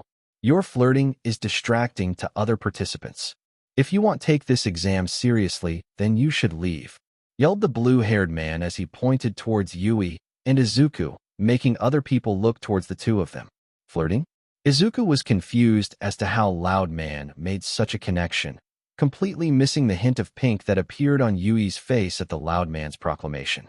But then Izuku realized what the blue-haired man said about how Yui and him should just leave the exams because he believed that they weren't taking them seriously. Sure, if he had just insulted him, he would have let it slide since he's been told worse. but for someone to try and insult his friend made his BLD boil. Since Izuku never had any real friends for most of his life, he valued the friendships of Mei, Yui, and Ibara extremely high. For once in his life, he finally had people he could call friends, and he'd be damned if he would let anyone talk down about them. Slowly but surely Izuku laid a glare on the blue-haired guy so cold it could freeze hell over, while unconsciously releasing pulses of his Conqueror's Haki. As he stared at the blue-haired man, his Haki began to spread, making those in the auditorium begin to slightly sweat and shiver. But it was far worse for the blue-haired man, as he was the target of Izuku's Haki and was feeling as if his legs were going to give out at the unknown pressure the green-haired man, he yelled, it was giving off. I don't know what your problem is, but let me tell you something. Getting the attention of the blue-haired man, Izuku began. I don't care if you insult me. Your opinion on how I will live my life means absolutely nothing. But if you ever insult someone I hold close to me again, then you'd best be prepared for the consequences of your words, he said, voice cold as his glare, making those that heard him shiver. And if you weren't such a PP and interrupted present mic like a toddler throwing a tantrum, then you would have seen that he was going off the pamphlet and would have gotten to the zero-pointer, said Izuku, now calming down and stopping his Conqueror's Haki. The scary buff listener is correct. If you look at the back of your pamphlets, you'll see that it clearly states to avoid the zero-pointer, as it holds no value and is just there as an obstacle, yelled out present mic, bringing all the participants' attention back onto the physical exam. Oh, my apologies, stuttered out the blue-haired man while bowing at a perfect 90-degree angle and sitting back down, his head lowered in embarrassment and body still shaking in a bit of fear. Seeing as everything went back to normal, Izuku let out a sigh of relief. But soon he felt something poking his arm, and he soon saw that it was Yui, stoic-faced as usual, but with curiosity swimming in her eyes. Something wrong, Yui? Did you mean it? She said in an unusual quit tone. Confused, he asked her to elaborate. Mean what? That I'm someone you hold close, she said, looking him in his dark green eyes, waiting for his answer, knowing full well that if he lied, she'd be able to see it in his eyes. Finally understanding what she was asking him, Izuku gave her a big smile and answered, of course I hold you close to me, Yui. Even though we haven't known each other for long, you're a very dear person to me. She nodded, accepting his answer, although she turned her head away from him as she did not want him to see the large pink blush that began to spread on her face. Still confused at her reaction, Izuku thought about asking her more questions, but present Mike's voice brought his attention back to the front of the stage. All right, listeners. That concludes the debriefing. Please make your way towards your lettered buses, and remember, go plus ultra, yelled out present Mike as participants began to make their way towards their respective buses. Well, looks like we part here, said Izuku, standing up and turning towards Yui. Good luck in your exam, Yui. She said, also beginning to make her way towards her bus. But before Izuku could turn around, he saw that Yui had stopped and was standing still. Something wrong, Yui, he said, attempting to see if his friend was nervous about the exam, and if she was, then maybe he could help ease her fears. Suddenly Yui turned around and with a hand motion asked Izuku to bend down. Confused at what she was doing, he did just that, and what happened next left him wide-eyed and shocked. Shoo! For good luck, said Yui as she quickly turned around and made her way towards her bus, leaving a still shocked Izuku. Taking a few seconds to reboot his Baron, he raised his hand towards the place where she had kissed him. Before he could continue to stand there and wonder more about it, he heard the announcement for participants to make their way towards their buses come over the loudspeakers. Shaking off his shock, Izuku made his way towards his designated area, all the while a deep red blush was plastered on his face. Finally making it to his bus, Izuku looked around and noticed that most participants had changed into green jumpsuits or personal workout clothes they had brought. Deciding that he didn't want to risk damaging his regular clothes, he opted to just go with the workout clothes he had brought with him. When he was finishing changing, he began to wait with the other participants, all the while ignoring the looks he was getting from some of the women in his group and brushing off some glare some of the guys sent him. It wasn't too long until a couple of buses arrived, and the participants began to make their way towards their exam sites. Arriving at his site labeled City C, he decided to warm up a bit. He began to go through some stretches and once again had to ignore some intense stares he was getting from both guys and girls. Looking around, he was surprised when he saw the same brown-haired girl he had saved from tripping among his group. although he became slightly worried as he saw that she looked like she was about to have a panic attack. So making up his mind, he made his way towards her. "You okay?" he said, making the cute girl jump up in surprise at suddenly being talked to. Looking up, she saw that it was the same handsome man that had saved her from tripping. "Oh, it's you. Midoriya-san, I didn't know you were in this group," she said, still slightly stuttering. "I didn't expect to see you here, either, Kanoko-san," he said, smiling down at the cute brown-haired girl. "Did you need something?" she asked, unsure on why he had come up to her. Shaking his head, Izuku began to explain himself. "I saw that you were a bit nervous, so I just came over to tell you to just take some deep breaths and relax. After all, how are you going to perform at your best if you have too much going on in your head?" he said, seeing her take a good few deep breaths and calming down a bit. Unbeknownst to either of them, some of the other participants that had also been nervous and overheard them also took his advice and calmed their nerves. All the while, a familiar orange-haired beauty was looking at the two of them from afar with a smile on her face. Buzz! Suddenly, a loud horn went off, surprising and confusing most of the participants. Looking at the city, Izuku saw how the large gates had come down, and remembering some of the lessons Marco beat into him, made his move. "Good luck, Kanoko-san," was all he said, and in a blur rocketed towards the city to begin his exam.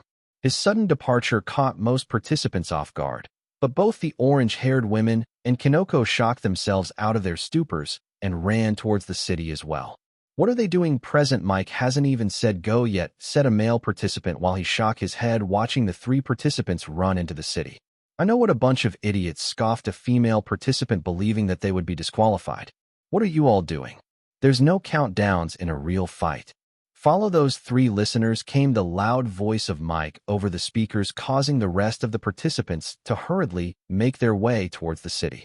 With Izuku having both his arms covered in his armament Haki, Izuku made his way through the city looking for any robots to take down. Turning a corner, Izuku saw a one-pointer that had its back turned to him, and he decided to take it down. In a flash, Izuku was right behind the robot, and with one quick swing was able to make the robot's head collapse in on itself, knocking it down. Before he could celebrate his easy takedown, his eyes flashed red. Shifting his body to the side, Izuku heard a loud explosion. Looking over, he saw that he had dodged a missile that had been launched at him by a three-pointer. As he readied himself, he suddenly stopped himself as a group of two-pointers joined the fight and set their sights on him. Grinning, Izuku leapt at the group of robots and began to take down any that stood in his way. 5 minutes in, observation room. Inside a dimly lit room sat all the teachers of U.A as they watched several monitors displaying different participants in different locations. "My, we sure do have such an incredible bunch of participants this year, wouldn't you all say?" came the voice of none other than the principal of U.A himself, Nizu. "Some are using their quirks to gather information." They looked as they saw a rather tall man with a mask standing on top of a building, sprouting eyes to scout out his area. While others are just using their strength to get them through, they watched a screen that had Bakugo standing on top of a pile of destroyed one and two-pointers. Seeing as most of his staff agreed with him, Nizu was about to continue when he noticed his staff member Midnight, otherwise known as the Rated Hero, looking intensely at one particular screen. "Oh, someone caught your attention, Midnight?" he asked her, getting the attention of the other people in the room. "Oh yes, this green-haired hunk over here is going above and beyond," was all she said, while licking her lips. Being used to her antics, the rest of the staff ignored her and began to look at the screen she was looking at. They became confused as they all just saw the green-haired man destroying a couple of one-pointers. What's so special about? Before a hobo-looking man could finish, they witnessed what Midnight was talking about. On the screen, the green-haired man had suddenly stopped and made his way to a building that had collapsed. They were confused until they saw him pull out a participant from under the rubble. Apparently, they had gotten trapped under there, but no one had noticed. If they were surprised by that, then what happened next made them flabbergasted. On the screen, they could see that the green-haired man had produced a green fire from his hands and placed it on the participants' injuries. Before any of them could shout in disapproval, believing that he was injuring a fellow participant, they all saw as the visible wounds on the person had healed up, looking as if they had never been injured in the first place. "Wait, he can heal people? I thought he had some type of hardening quirk," came the voice of Snipe. "Interesting. Have you ever seen such a healing quirk before?" Recovery Girl asked a block of cement, looking at an elderly woman who sat across from him. Shaking her head, she replied, No, this is the first for me. But if he gets in, I'd like to request his assistance in the nursery. It would give him better practice, and he could help lighten my heavy workload, she said, receiving a nod of agreement from the principal. While most of the staff seemed happy to see such a promising examine, one rather lanky-looking man had his eyes slightly narrowed as he watched the green-haired man go back to destroying robots and helping fellow participants at the same time. "Oh, look, things are getting good," yelled out Present Mike, making his fellow staff members turn their attention back onto the screen. Back with Izuku. Having finished helping another participant, Izuku made his way towards a large open area, trying to find any more robots to take down. The ground suddenly began to shake, and his eyes became wide when he saw what was the cause. Looking all around him, Izuku saw that he had become surrounded by multiple 1- and 2-pointers, cutting off any exit he might have had. Taking a few steps back, he suddenly felt himself bump into someone, and turning around, he came face to face with the orange-haired women that he had sat next to him during the written exam. "Kendo-san / Midoriya-san." They both yelled out in surprise. "What are you doing here?" he asked her, now slightly worried as the robots began to make their way towards the two of them. If it had just been him, then he could easily get away, but with Kendo now in the equation, he had to think of some way to get them both out. "I was around the corner when some 3-pointers forced me out into the open," she said, looking around at all the robots. "I'm surprised by how many robots are here," she said as both her and Izuku went back to back trying to cover any blind spots. "You wouldn't happen to have a plan to get us out of here, would you?" she asked, a nervous smile present on her face. Thinking it over for a second, Izuku let a grin spread to his face and got into a fighting position. "You know, most times heroes don't get to choose who they get paired up with when fighting villains." Getting into her own stance, Kendo also let a grin come to her face. "Well, that I always wanted a fighting partner." And with that it began. Eyes flashing red, Izuku spun around and grabbed Kendo by her waist, brining her close. Using the moment, he struck out with his right leg, destroying a 1-pointer that had tried to sneak up on them. Slightly surprised, Kendo saw what he had done and decided to just roll with it. So slightly loosening his grip on her, she pushed herself into the air, having both her hands land on his shoulders, and brought down an axe kick, destroying the head of a 2-pointer. Landing back on the ground, Izuku brought Kendo's hands and his together. The dance of the two fighters continued. Izuku, using his observation Haki, was able to help keep Kendo out of harm's way from sneak attacks by guiding her body as if they were in a dance of tango. Meanwhile, Kendo was able to use the momentum of him moving her around to take out any robots that got close to the two of them. Eyes once again flashing red, Izuku grabbed Kendo by her waist and brought her body down in a dip, helping the two avoid a missile that was launched at them by a 3-pointer that showed up. Giving her a spin, Izuku threw Kendo high into the air for the finisher. Spinning on his heel, he turned towards the 3-pointer and readied his green bird attack. And in one clean motion landed a direct hit, causing the robot to explode. Turning on his heel again, Izuku spread his arms out, and just a few seconds later caught a falling Kendo bridal style, while the 3-pointer exploded behind the two of them. Catching their breaths, Kendo noticed the position the two were in. "Oh my, do you treat all girls you meet to such a wonderful first dance?" she said, chuckling at the red tint that appeared on Izuku's face. Observation room. If one were to describe what they had just seen, they would have believed that they saw two long-time partners performing in appealing synchronization. So awestruck were the staff of Yui Kodai that all of them, even Eraserhead, had their eyes as wide as plates and mouths hanging open. "Truly incredible," laughed Nizu, his maniac laughter breaking his staff members out of their stupors. "I thought we made sure not to pair up participants that had some sort of history before the exams, so they couldn't team up," said Ectoplasm. "We did."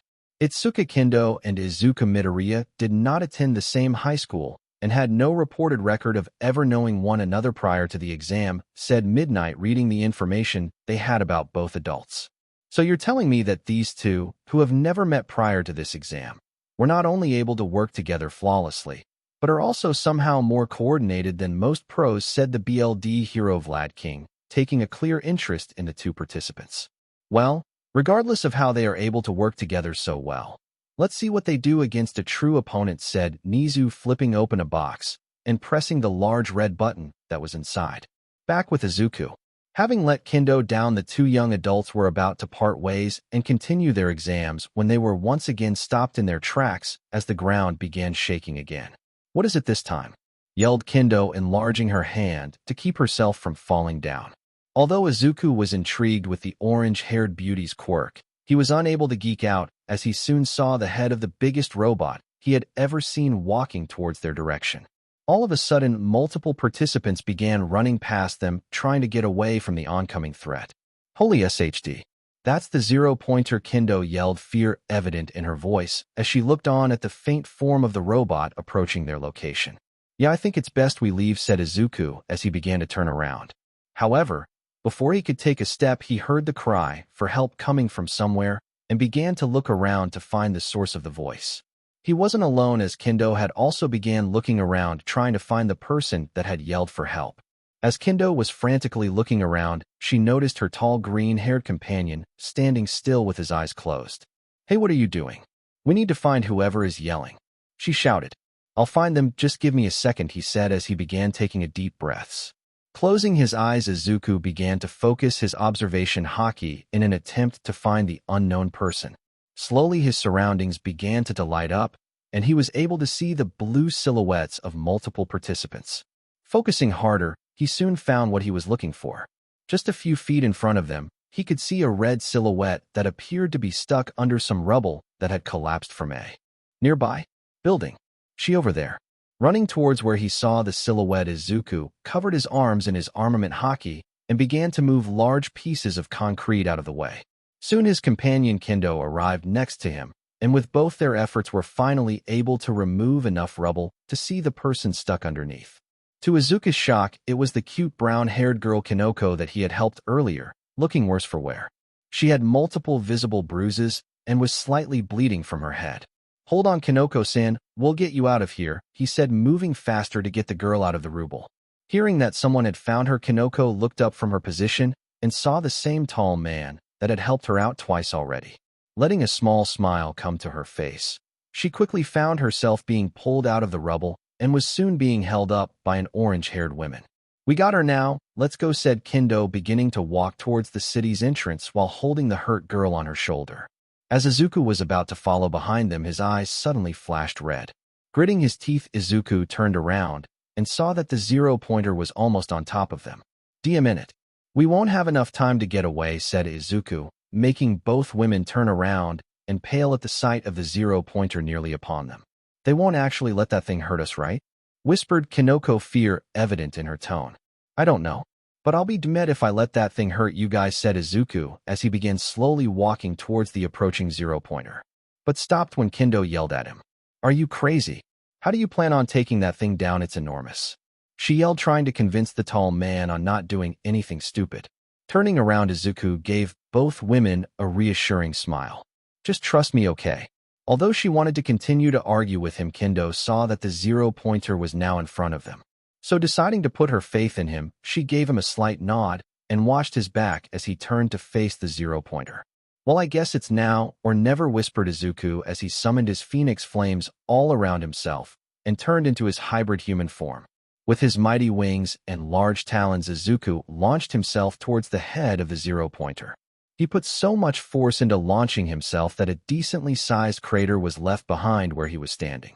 Sensing that some type of object was approaching, the large zero-pointer raised one of its hands, prepared to deliver a punch. "I won't let you touch them," yelled Izuku as he was mere feet from the head of the metallic robot. "Ichojin," he yelled.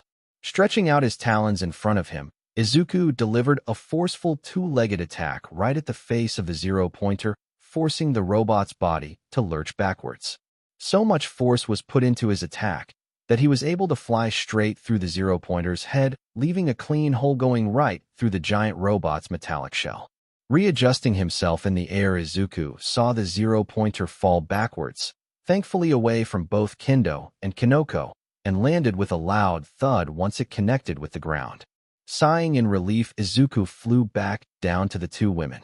While that takes care of that, stretching his arms, Izuku looked at the two women who had their eyes wide as dinner plates and mouths hanging wide open. Yui tried to understand what Kendo was saying, but her constant stuttering made it almost impossible as she was taking a long time to finish her sentence. So giving both women his usual smile, he only said one sentence: "See, I told you to trust me." Observation room. Silence was the only thing that was left in the room. It was so quiet that a pin drop could be heard. The reason for this? Well, it could have something to do with a tall green-haired man destroying a zero-pointer with just one attack. So engrossed were the staff members that they almost missed Nizu flipping another SWCH, stopping another zero-pointer in another testing site from crushing another brown-haired girl with what appeared to be permanent blushes on both her cheeks. How disappointing. If only test site B had someone like that young man, then maybe we could have seen another incredible act of heroism, came the voice of Nizu reviewing the footage of City B's exams. Looking over the recordings, he could clearly see multiple participants running away from the oncoming zero-pointer, and clearly saw that many of them noticed the young women in need of help. He slightly scrunched his nose watching the same blue-haired man that had interrupted Present Mike earlier being among those that saw the young lady, yet didn't help her. Being the first staff member to regain his composure, Vlad King, otherwise known as the BLD hero, addressed his boss. Can you tell me more about the green-haired man that we saw? Oh, taken an interest in him, have you? He asked while looking through different participants' files until he found the one of said green-haired man. Giving a grunt in response, Vlad King watched as a file for one Izuku Midoriya came on screen and became confused as he looked over his information. This can't be right, he said, catching the attention of his fellow staff members that had been able to recompose themselves. What's the problem, partner? Asked Snipe as he too began looking over Izuku's application. He didn't put anything down for his quirk. I thought he might have had 2 different quirks, but he left the quirk slot blank. As he said this, he received confused looks from his colleagues. No way. The little listener was able to make some type of black armor when he was fighting those robots. Yelled out Mike, although not as loud as he would normally since he had his support equipment off. And that's also excluding that green fire of his that was not only able to heal people, but also was able to make some type of wings and talons to take down the zero-pointer, chimed in Recovery Girl. Yes, it does seem strange. I myself thought he had some type of danger sense or future sight quirk, since he was able to somehow know when an attack was coming before it hit him, said 13, as she recalled the dance they saw, and how he had been able to move both himself and the orange-haired women away from danger and counterattack. Yes, a very interesting batch we have this year, said Nizu as he was stroking an imaginary beard. But we can save those questions for later. Recovery Girl, please head down and attend to any injured participants, he said, receiving a nod from the old heroine as she left the room. Now, Mike, I do believe their time is up, so if you'd please, he said, receiving an enthusiastic thumbs up from the voice hero as he made his way to the mic system for all the testing sites. Back in City C, looking around, Izuku noticed that they were the only participants still standing around, as most had made their way to the city's entrance when running away from the zero-pointer. Taking another glance at the 2 women, he saw that, while they were okay, they still had bruises and had some visible injuries. So deciding to help out, he walked to both of them before summoning his flames again. Wait, what are you? Before Kendo could finish her question, Izuku had launched his flames all around the 3 of them, creating a small area of green flames. Surrounded by green fire, both women began to panic, even more so when some of the green flames began to crawl on their bodies. However, instead of the hot, searing pain they had thought was going to come, they instead began feeling their bruises and injuries beginning to heal, and looking down could see the visible injuries disappearing. While looking down at her arms, Kanoko saw as how in one moment the green flames latched onto a rather nasty bruise, and in a matter of seconds it disappeared as if it had never been there. But how, asked Kendo as she watched the small cuts, she had healed instantly when the green flames latched onto them. Buzz. Suddenly a loud horn was heard, and with that any remaining robots that were still operating shut down. And that's time. The physical exam has now ended. Hearing the voice of Present Mike coming over the speakers, all the participants stopped to pay attention. Please make your way towards the designated exits. And if any of you need medical assistance, please make your way towards the medical tent, said the voice hero. Looking at both Kanoko and Kendo, Izuku decided that it might be better to have someone double-check that they were okay. Even though he knew his flames had healing properties, he didn't know just how effective they were since he hadn't had the opportunity to test out the healing powers of his flames.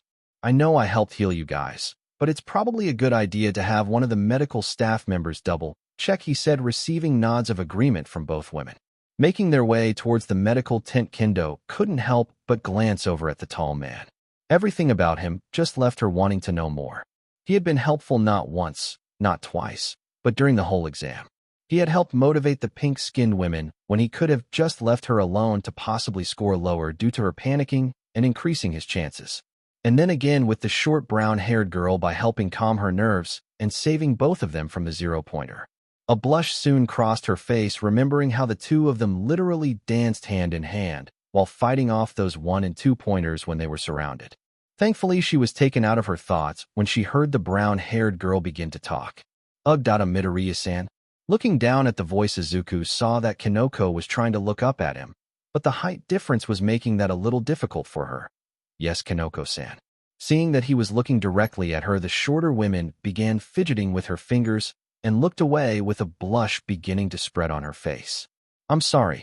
Confused as to why she was apologizing, Izuku stopped walking. What would you be sorry for? Well, if I hadn't gotten stuck, then you could have scored more points. Looking down at the ground, she expected him to lash out at her for making him use up his time on saving her. Instead of the verbal attack she had expected, she instead felt a hand begin to pat her head. Confused, she looked up and was soon looking at the dark green eyes of her savior. Izuku, seeing that she was feeling guilty and putting unneeded blame on herself, had walked up to the unmoving girl and began to pat her head to snap her out of her negative thoughts.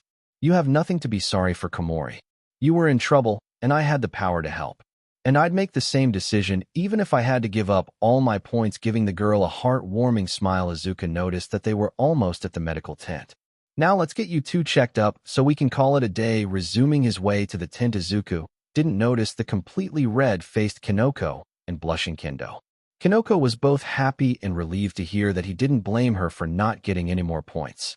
And Kendo was happy that, true to what she's seen, Izuku had been kind once again to a fellow participant.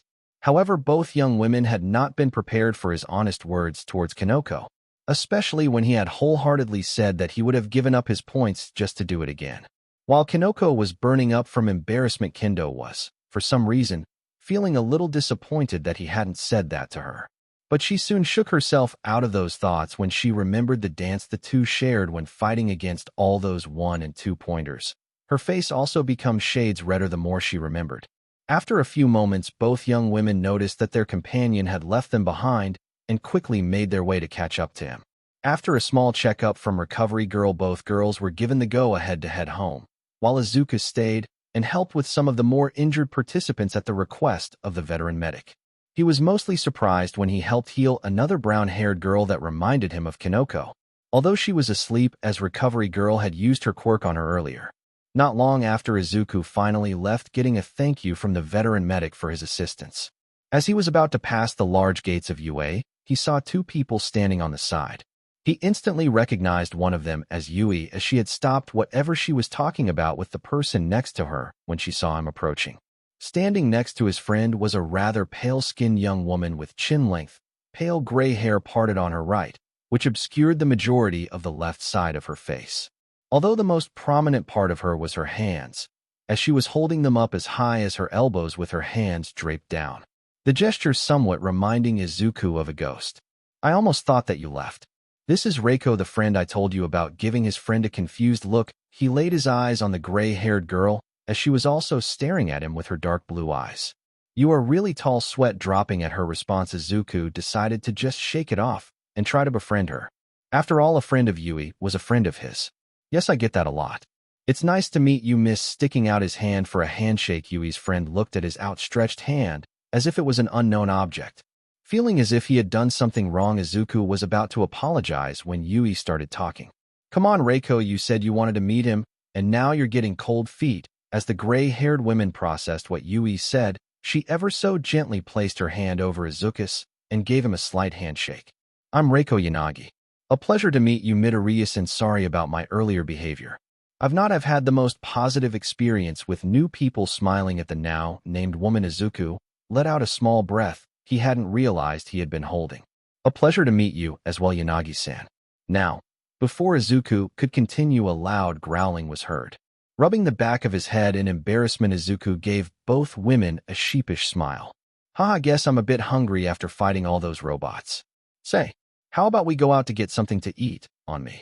Looking at her friend, Yui could see that she was also hungry.